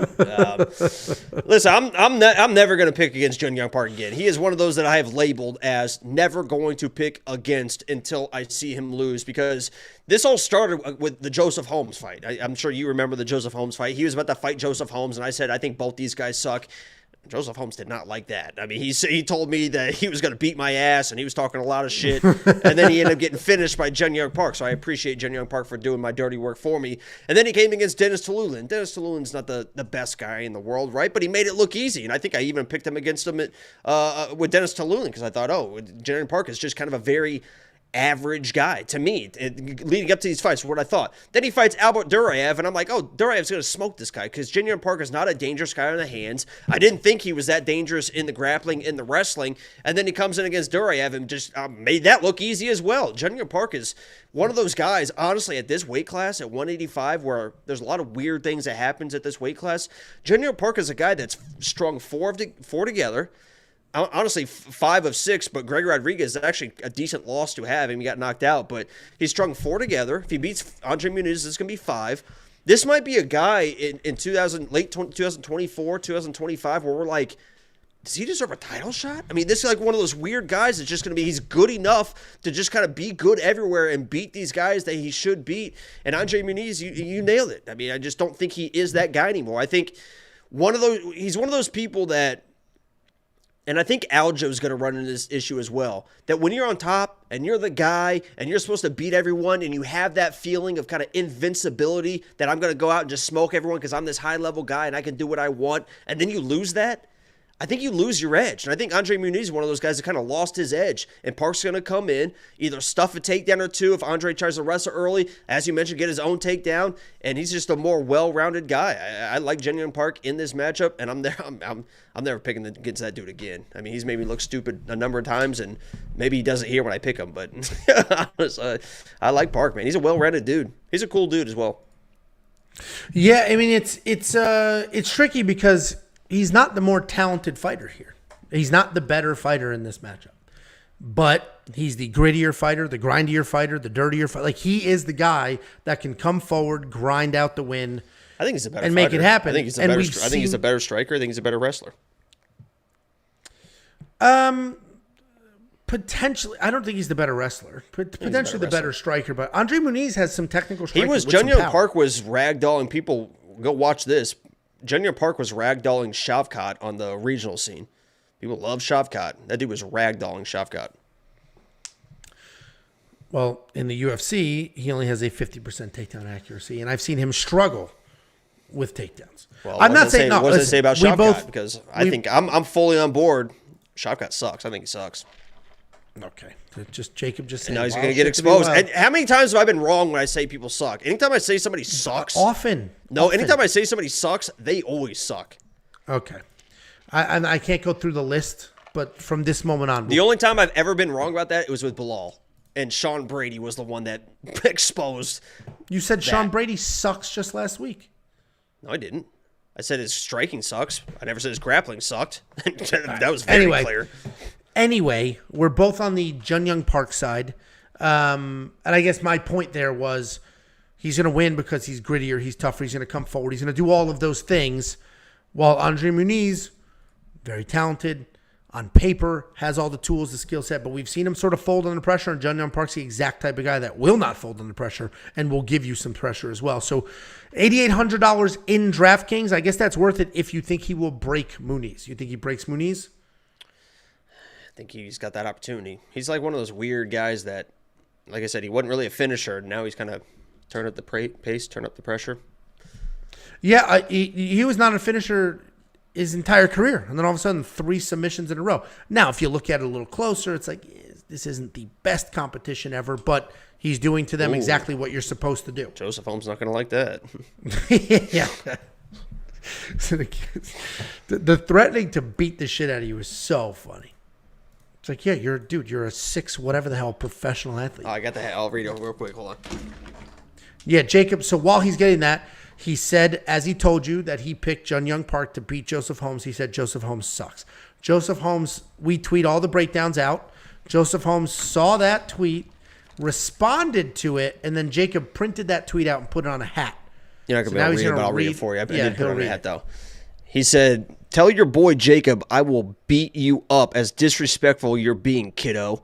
He doesn't need to be on any podcast, not because his opinion, because everyone has one, but the was he's choosing to talk about people putting their entire lives on the line to do this."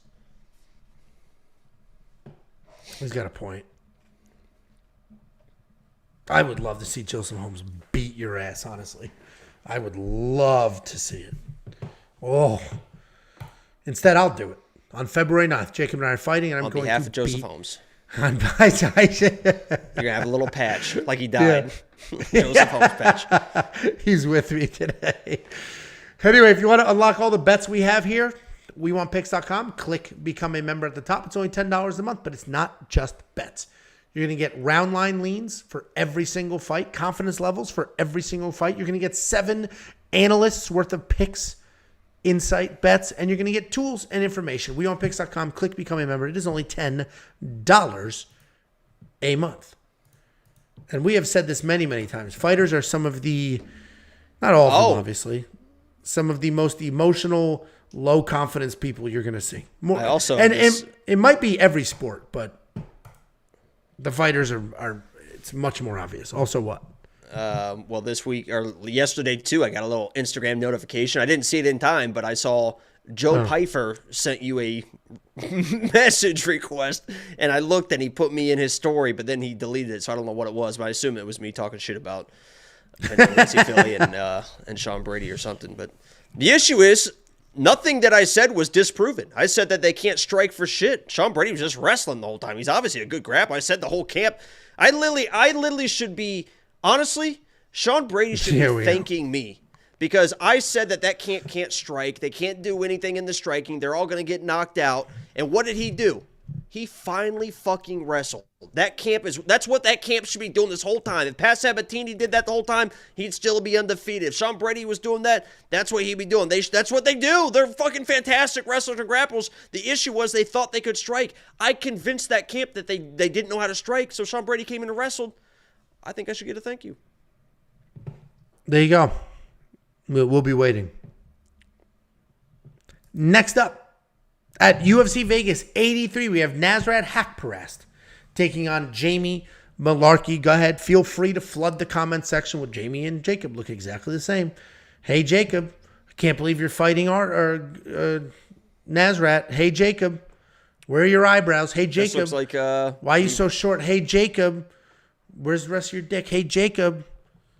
Why is your voice so high? Hey, Jacob, how come there's no discernible Adam's apple? Get it all out. We get it. Yeah, it's exactly like. Let's see. Can we Jamie see yours, Mullarkey. Angelo?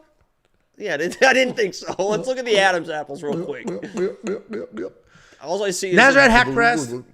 Nasrat Haqparast, 15-5 overall. This is 3-2 in his me last versus 5, Kelvin. riding a 2-fight win streak. They do look identical. And that versus Kelvin that Kelvin. showed up, lock of the week, Kelvin, you'd smoke him. This is That me guy versus doesn't Kelvin, shit. I think. Nasrat Haqparast, 15-5 overall, 3-2 in his last 5, riding a 2-fight win streak, taking on Jamie Mullarkey, 17-6 overall, 3-2 in his last 5, coming off a bounce-back win over John Makdessi. This is an interesting fight. I do think these odds are a little bit wide, and I've got a nice little bet on this I'll tell you about in a second. But overall, Nasrat Haqparast, solid striker, pretty good volume. He's going to come forward, land at 6 significant strikes per minute.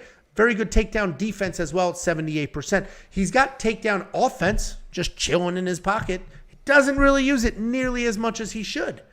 He can push a pace, and when he does, he finds his rhythm and he does really well. When he doesn't push that pace, when he's the one getting pushed and backing up like what Bobby Green did to him, he doesn't have that much success. He is coming off that decision win over short notice UFC newcomer Landon Quinones, who a lot of people thought he should have blown out and didn't. He's taking on Jamie Mullarkey. This guy is not great to look at, a bit unfortunate.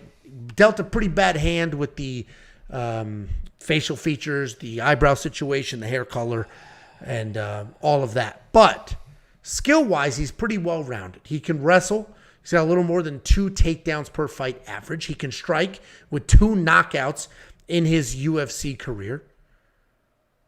Not great everywhere or anywhere, but pretty solid everywhere. Strike, wrestle, cardio. He's pretty tough. Obviously, if his chin doesn't hold up, his chin doesn't hold up. He can't control that.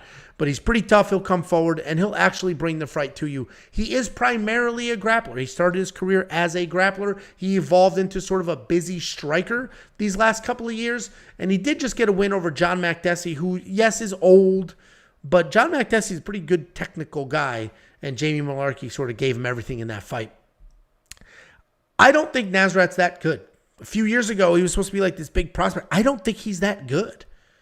He doesn't use his wrestling as much as he should. We've seen him get outstruck. I don't think he's that guy. I do think he wins this fight, though. I think he wins this fight because he's going to keep his hands going. He can stay in Jamie's face. I think he can defend the takedowns. He's got that 78% takedown defense. Jamie's takedowns are not that good when he uses them. I do not think he should be a 2-1 favorite. I think those odds are absurd. And I told you in my quick picks video, while the pick is Nasrat, the bet is going to be Jamie Mullarkey when the prop bets drop. I was going to bet plus 3.5. That's buying points on the scorecard. So essentially, as long as Jamie Mullarkey, as long as he loses a 29-28 or better, a split decision, we're good. We get paid, and the odds on that are absolutely phenomenal. If you're a premium member, you saw that bet. Jacob placed it. I placed it because Jacob called me and gave me a heads up. I appreciate you for that. And if you want to check out that bet and the odds on that bet, become a premium member because that might be one of the best bets on this card. Jakey boy, I picked Nasrat. I bet on Jamie. How do you see this fight going? Yeah, I wish you wouldn't jinx that like that. But, I mean, this is a close fight. I mean, I think the odds are a little bit wide on this.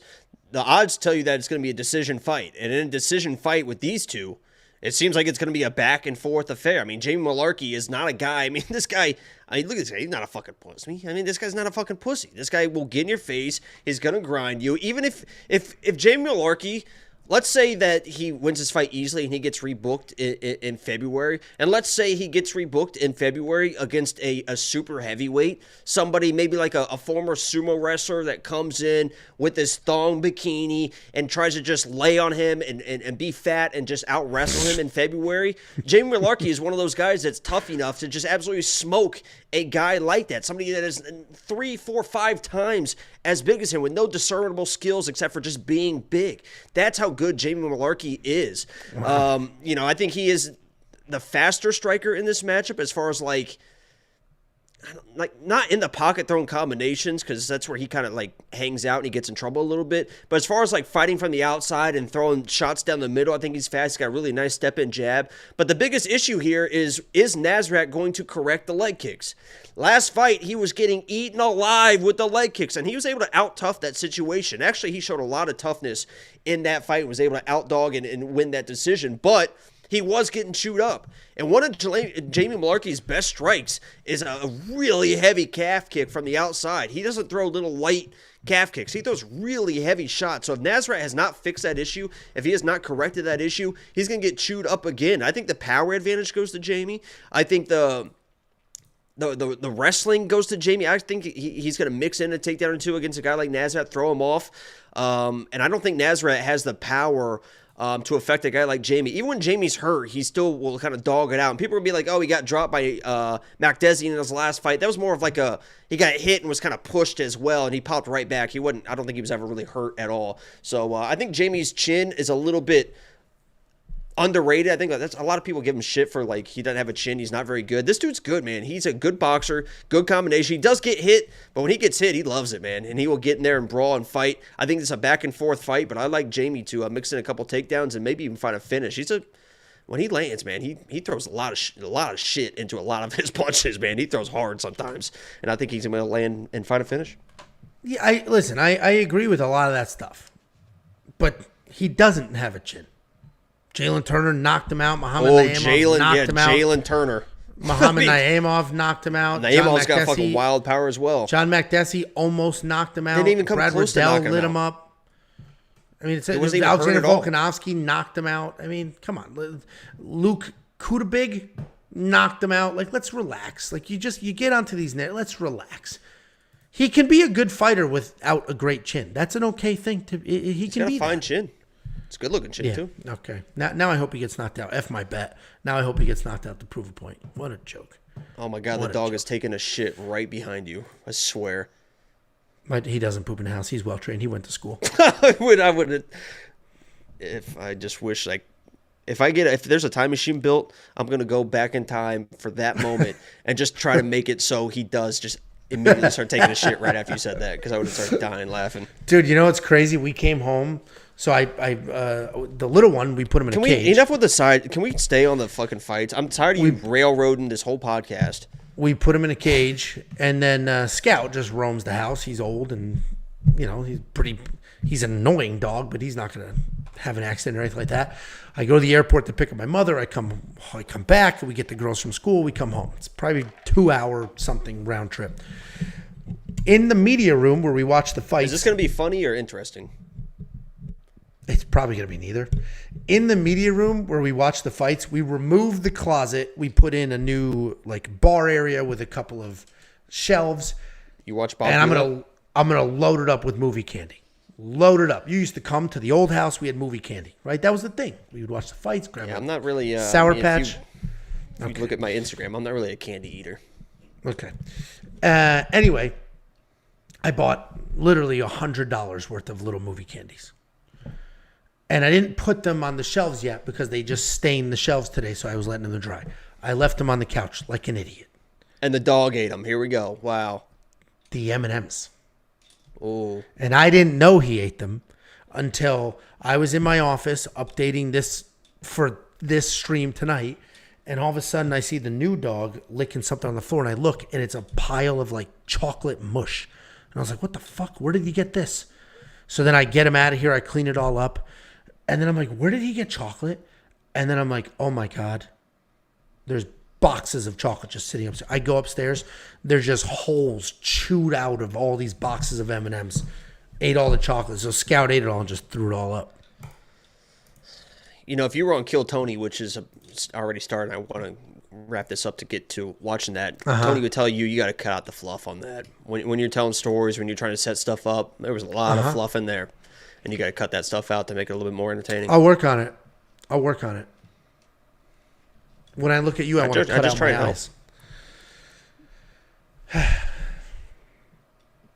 Next up, at UFC Vegas 83, we have the co-main event of the evening. We have Anthony Smith stepping up on very short notice to take on Khalil Rountree. Khalil Rountree was supposed to fight last weekend. His opponent dropped. The UFC said, thank God. UFC Vegas 83 is a dumpster fire. We don't have 9 fights. Please move a week. So they moved him a week. Anthony Smith said, I'll do it.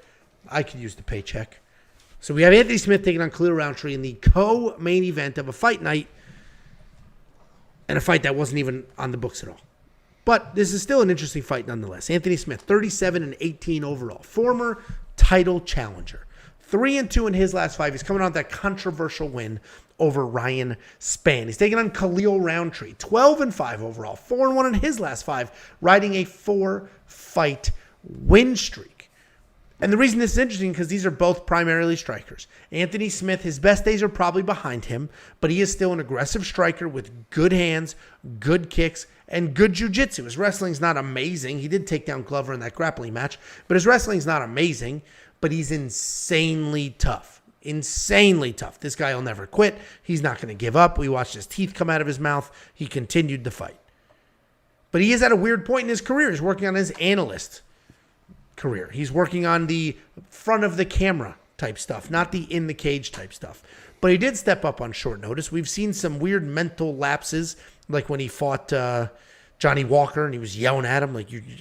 Lots of weird stuff going on. But he did just beat Ryan Spann. I think he lost that fight. That was a close fight. I think Ryan won that fight.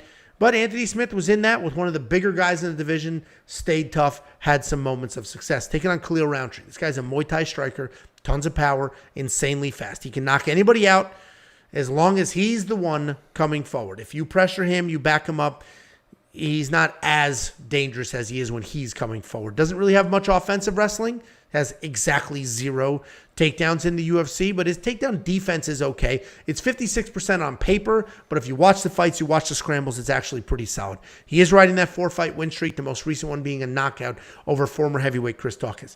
I remember about a year and a half ago, 2 years ago, peak COVID, when fights were the only thing on. Khalil Rountree's he was a tricky guy because you couldn't trust him. He would look amazing, then somehow, screw it up. He'd come out the next fight, be insane. Come out the next fight, look terrible. You couldn't really trust him. But over this last year or so, he has put it together. He's been far more consistent. He comes forward. He's aggressive. He's got that Muay Thai striking. We know he's insanely fast. And Khalil Rountree's not Ryan Spann, meaning, Ryan Spann's massive, physically imposing, but Ryan Spann's a little bit slower. Doesn't let his hands go as much as he should. Where Khalil is fast, he's accurate. I think he's going to literally beat Anthony to the punch. I think Khalil Rountree wins this fight. Minus 240 seems wide when you look at Anthony Smith and his resume and everything that he's done.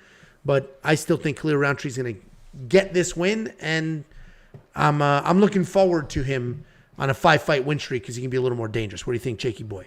Yeah, Anthony Smith just, is just not that dude anymore. And I think even he recognizes that he's just not that dude anymore. And that's coming from me, who picked Anthony Smith to beat John Jones. I have a lot of respect for Anthony Smith. And as you mentioned, his nickname is what he is, Lionheart. I mean, this kid is absolutely tough as shit. Even when he's getting beat on, he doesn't quit on himself. He doesn't give up. Even in that, I mean, you saw that was one of the reasons why he won that Ryan Spann fight, because he was down and out. I mean, he like broke his eye open and was down and kind of covered up, but he found a way to just kind of work through it and found a way to kind of out tough that. And that was kind of a breakthrough for Anthony Smith in that fight to be able to kind of tough that out. But in this matchup, I think it's going to be more of the same. He might come in and he might be able to out tough and last for 15 minutes.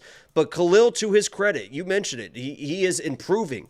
And since he's been really locked in at Tiger Muay Thai, you see not only the changes in the way that he fights, the really heavy Muay Thai style and the way that he's been fighting, but every fight he's been more and more dialed in mentally. Because you said when before he would come in and he knew that he had the power and he knew he had the speed, so he's just trying to knock everyone out and he's just throwing these big shots, and he found himself in some bad positions because of his overaggression and the way he's just trying to just knock everyone out. He came in that last fight versus Dawkins, first a guy that he probably could just swing wild and knock out, and he said, no, I'm going to take my time. I'm going to be ready for 15 minutes. And you saw the way that he approached that fight was much different than fights in the past. That was a guy where you just throw one punch and you're probably going to knock out Chris Dawkins. But he took his time. He found the shot. He waited for the shot. And if he brings in that same game plan versus Anthony Smith, I think he can find that shot as well and put Anthony Smith down and be able to finish this fight. He's got crazy power. He just got to wait and find that shot. Anthony Smith too, and Khalil Rountree too. That Muay Thai, the leg kicks could be big. Anthony Smith's had some real bad issues defending leg kicks. Luckily, Ryan Spann, I think they said he threw one leg kick in his last 9 fights, so he didn't really have to worry about it. But those leg kicks could come back in a bad way in this fight as well. Set up low, go high. I'm Khalil Rountree all the way in this matchup. Yeah, I mean, I'm surprised we're both that confident, because at first I wasn't that confident. At first I was like, oh, Anthony Smith is Anthony Smith. Ooh, Khalil Rountree is... He's got to grapple if he wants to win this, I think. Yeah, well, and then that is why I mentioned that he took down Glover in that grappling match. But, the reality is Khalil Rountree should be just literally faster, hit harder, do all of those things. Anthony Smith is tough. Khalil Rountree, as I mentioned, was inconsistent in the past. He seems far more consistent lately. Seems to be doing the right things, make the right changes, really finding his rhythm. So we're both pretty high on him. $8,900 in DraftKings. The only reason that's a little tricky is Anthony Smith's not the type of guy you're just going to go out there and finish. Right. And people are kind of talking about it in the chat. The worst decision Anthony Smith ever made in his life was not taking that DQ win against Jon Jones. I know that at the time people were like, oh, that was so, manly of him to do whatever.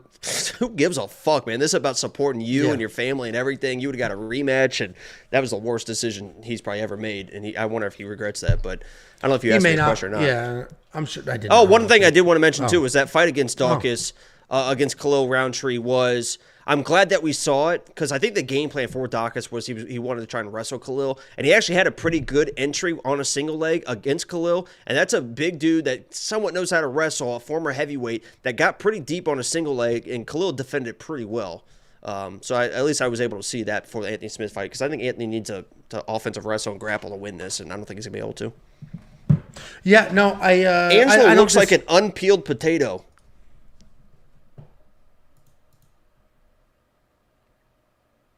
Any That's thoughts? rude. What'd I say? You look like you look like just a human mold of vanilla pudding. You guys are being quite rude to me. I'm here every week grinding, putting out content weeks before events, building these custom graphics. Go find another channel. Go find a fucking another channel with graphics that isn't just a fucking Tapology background. Go find that shit. You tell me I look like a fucking potato? Because I'm sitting here building these goddamn things. 2 graphics for every single fight for you idiots. A fucking potato? Fuck you. Go watch those 2 losers read a spreadsheet every Sunday. Fucking Muppets. Are you going to spend the $8,900 in DraftKings? I don't think it's worth it, because Anthony Smith is too tough to finish. Move on, nerd. Answer the question.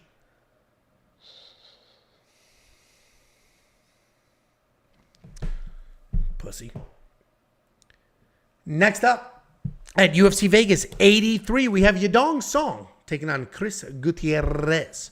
Yadong Song, 20-7 overall, 4-1 in his last 5. He's coming off that stoppage win over Ricky Simone.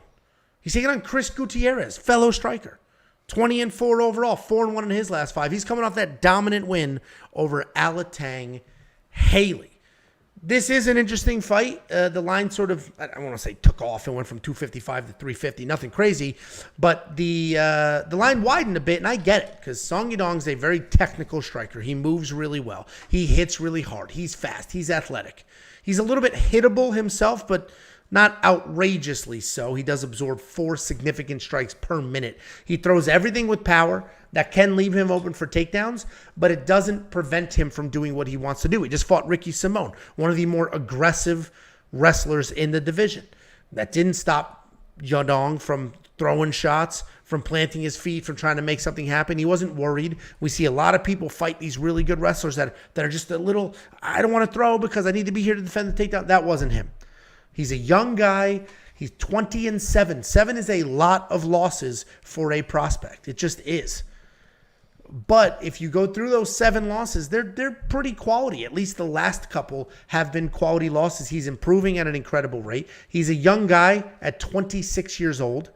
He's 26 with 27 fights main eventing. His third main event.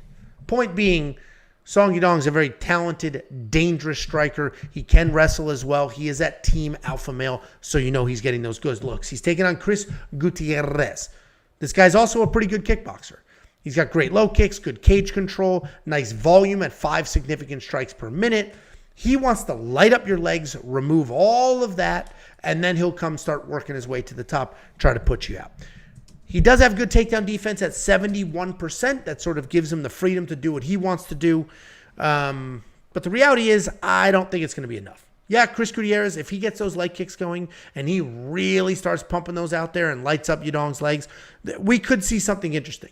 But the reality is that Song Yadong is going to be faster. He's going to hit harder. He's probably going to be more technically sound. He's going to be more durable. We watched Pedro Munoz outwork Chris Gutierrez. And Song Yadong is faster, hits harder, younger, all the things. I like Song here quite a bit. I think minus 350 is perfectly fine. And I think he's parlayable. What do you think, Jakey Boombaloots? Yeah, this is honestly, this is kind of an unfortunate matchup for Chris Gutierrez because he is a guy that can be around in this division. But I think when they look back on this, what I think is going to be a loss for Chris Gutierrez, they're not going to be like, oh, look at that loss. They're going to be like, oh, shit. I mean, he survived for a little bit against Song Yadong because Song Yadong, I mean, he's gonna be a future champion. If he's not doesn't touch a championship at one point in his career, I'll be very, very surprised because not only is he like really, really good already, but he's improving every single fight. He is looking better every single fight. The knock on him before was you could take him down, you could control him. Now, not only is he defending takedowns, but he is also out wrestling people. He was out wrestling Ricky Simone at times. He's able to use his offensive wrestling. And Chris Gutierrez is a guy that's gonna always be good when he has space to be good. When he's able to control the pace and control the octagon and has somebody in a kickboxing match and he can use those kicks and he has space to use those kicks, that's the fights that he's going to succeed. Song Yadong's not going to give him the space. Song Yadong is a high-pressure guy with high volume. He's an athlete. He's got good footwork. He's going to be in this dude's face. The only thing that I worry about is if Song Yadong comes in and forces the wrestling and telegraph shots, because Chris Gutierrez is slick with those knees, the kicks, those shots. When people are coming in and just shooting telegraph shots, he's going to have something waiting for Song Yadong. So Song Yadong's got to be really careful with pressure. Smart pressure. Don't get too wild on this guy because Chris Gutierrez, I don't think he's going to win this fight, but I think he's going to win a lot of fights. He's a high-level striker. He knows what he's doing. He's a tough guy as well. I just think this is kind of a bad matchup for him. He needs that space. He needs to be able to kind of dictate where he is in the octagon. He's going to be back against the fence the whole time and just kind of doing against Pedro Munoz, right? I mean, he was back against the fence, and he was just kind of like couldn't really circle out to get that space. He was just kind of like, and I think the same thing happens here, and Song Yadong might be able to find a power shot late, third or fourth round, or if he wrestles, maybe a weird submission. But Chris Gutierrez is a tough dude. If he's able to land a big shot or something, as you mentioned, Song Yadong is hittable. But Song Yadong should be better pretty much everywhere. Completely agree. It's also his third 5-round fight. This is his third main event, third fight that he was prepared for 5 rounds ready to go. Cruz Gutierrez is first. Doesn't mean anything if this fight doesn't get to 5 rounds, but it does mean something with how you train, your mental, like main eventing a card, even if it's sort of an end of year random fight night, matters. That is something. And that again, could get to him. It could give him the jitters. He's already a little hesitant sometimes. He could be even more hesitant. Yeah, and again, this was supposed to be in Shanghai, the main event. They know what they're doing with the matchups when they put somebody. You know what I mean? I mean, this was put together for Song to win this fight. I mean, this is just the way it is. Not saying that it's guaranteed that way. Oh, it's a fist fight, and Chris is good. Yeah. So and they do they do matchups for a reason. The UFC knows that it's a favorable matchup for Song Yadong. No, and I do think Song is that guy. Meaning, I do think he's not young kid. I mean, he's 26 years old. Too, man. Nothing against Chris, but it is a cool dude, man. He's an awesome dude. He'd be a great champion. Yeah, well, I don't know if he's champion caliber because he's a little bit hittable, but his striking. Oh, Jesus Christ! His striking is there. His striking looks good, and this should be a nice little couple of solid wins back up. I mean, he lost to Corey Sandhagen, then came back and beat the most aggressive wrestler in the division. It was an incredible comeback fight. Looked good doing it. Doubled the strikes. Yeah, doubled the strikes. And it was just a great great win for him, and I think he parlays that to a lot of success. $9,200. The only tricky part with that is strikers. It's a lot harder for a striker to be worth that money in DraftKings. I do think Yadong can get there. I think he could potentially drop Chris a few times, maybe even finish him. We also have 5 rounds to work with instead of 3.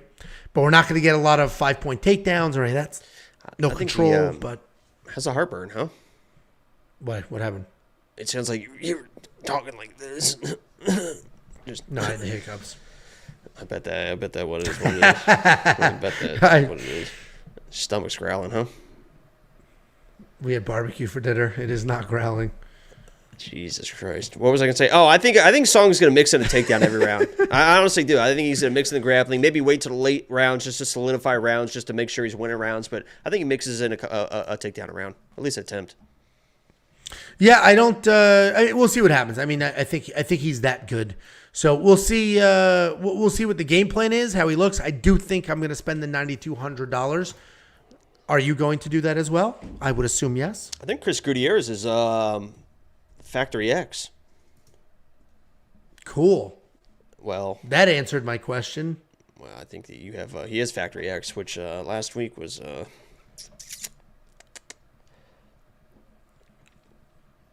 Okay.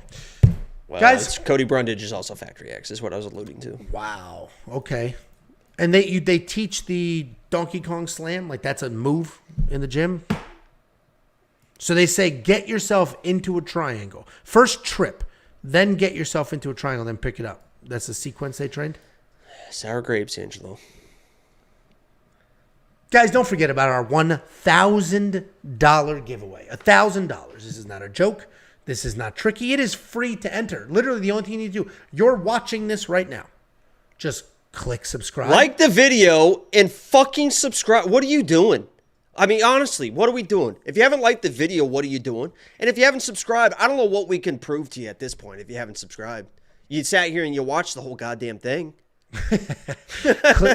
All you have to do is click subscribe on 2 different channels. We have 2 YouTube channels. We have this one, We Want Picks. Then we have Picks Nation. That is our other channel. That's where the Best Bets video goes. I had a few comments this week saying, oh, I missed the Best Bets video. Why did you guys get rid of that? No, it's on the Picks Nation channel. I mean, you were probably better off missing it last week, but it is on the Picks Nation YouTube channel. I had some nice bets. I hit my 2 out of my 3 money lines, and that. I mean, that would have. I was all over Figgy. I was all over Cody. I hit my over 1.5 parlay. All right. Anyway, the giveaway is very, very simple. Subscribe to this channel, subscribe to our other channel, Picks Nation, and then comment on the giveaway video. That part you have to do so that we can do the random comment picker. But click 2 subscribes if we hit 20,000 subscribers on the We Want Picks channel, which we will do. That's a no-brainer. That was going to happen, giveaway or not. But then if we hit 10,000 on Picks Nation, that's going to need a little bit of a push. You're going to have to spend the extra 5 seconds to go click that button. We get to 10,000 there, I'm giving you $500. If you happen to be a premium member, I'm giving you $1,000. Real money, Venmo, PayPal, Cash App, however you want it. Just click subscribe twice, do a comment, costs you nothing to enter. WeWantPicks.com if you do want to become a premium member and double those winnings. And that's going to get you tools, data, metrics, and analytics, like this 38-column spreadsheet of everything that you need. It's going to get you the line movement tracker, opening odds, current odds, win probability, and line movement for every single fighter. It's going to get you the DraftKings optimizer. It's going to get you other analysts. MMA Minute has 30,000 on Tiki-Taki. Running Mouth MMA, there's 3 of them giving you picks and bets. You're going to get Artem, who broke down PFL this week. Hold on. And you're going to get the Pick Doctor, who developed an AI picking fights. Oh, and Jacob really wants you to subscribe to him and follow his shit. So do that. WeWantPicks.com. Click Become a Member. It is only $10 a month, and Jacob needs it for a little bit of, I don't know, confidence, Vaseline, self-esteem, calf implants. You ever use knee Vaseline? Extensions. What? Vaseline? You a Vaseline guy or just lotion? Why would you put Vaseline on your body? It doesn't get it like absorbed. Glides pretty well. Okay.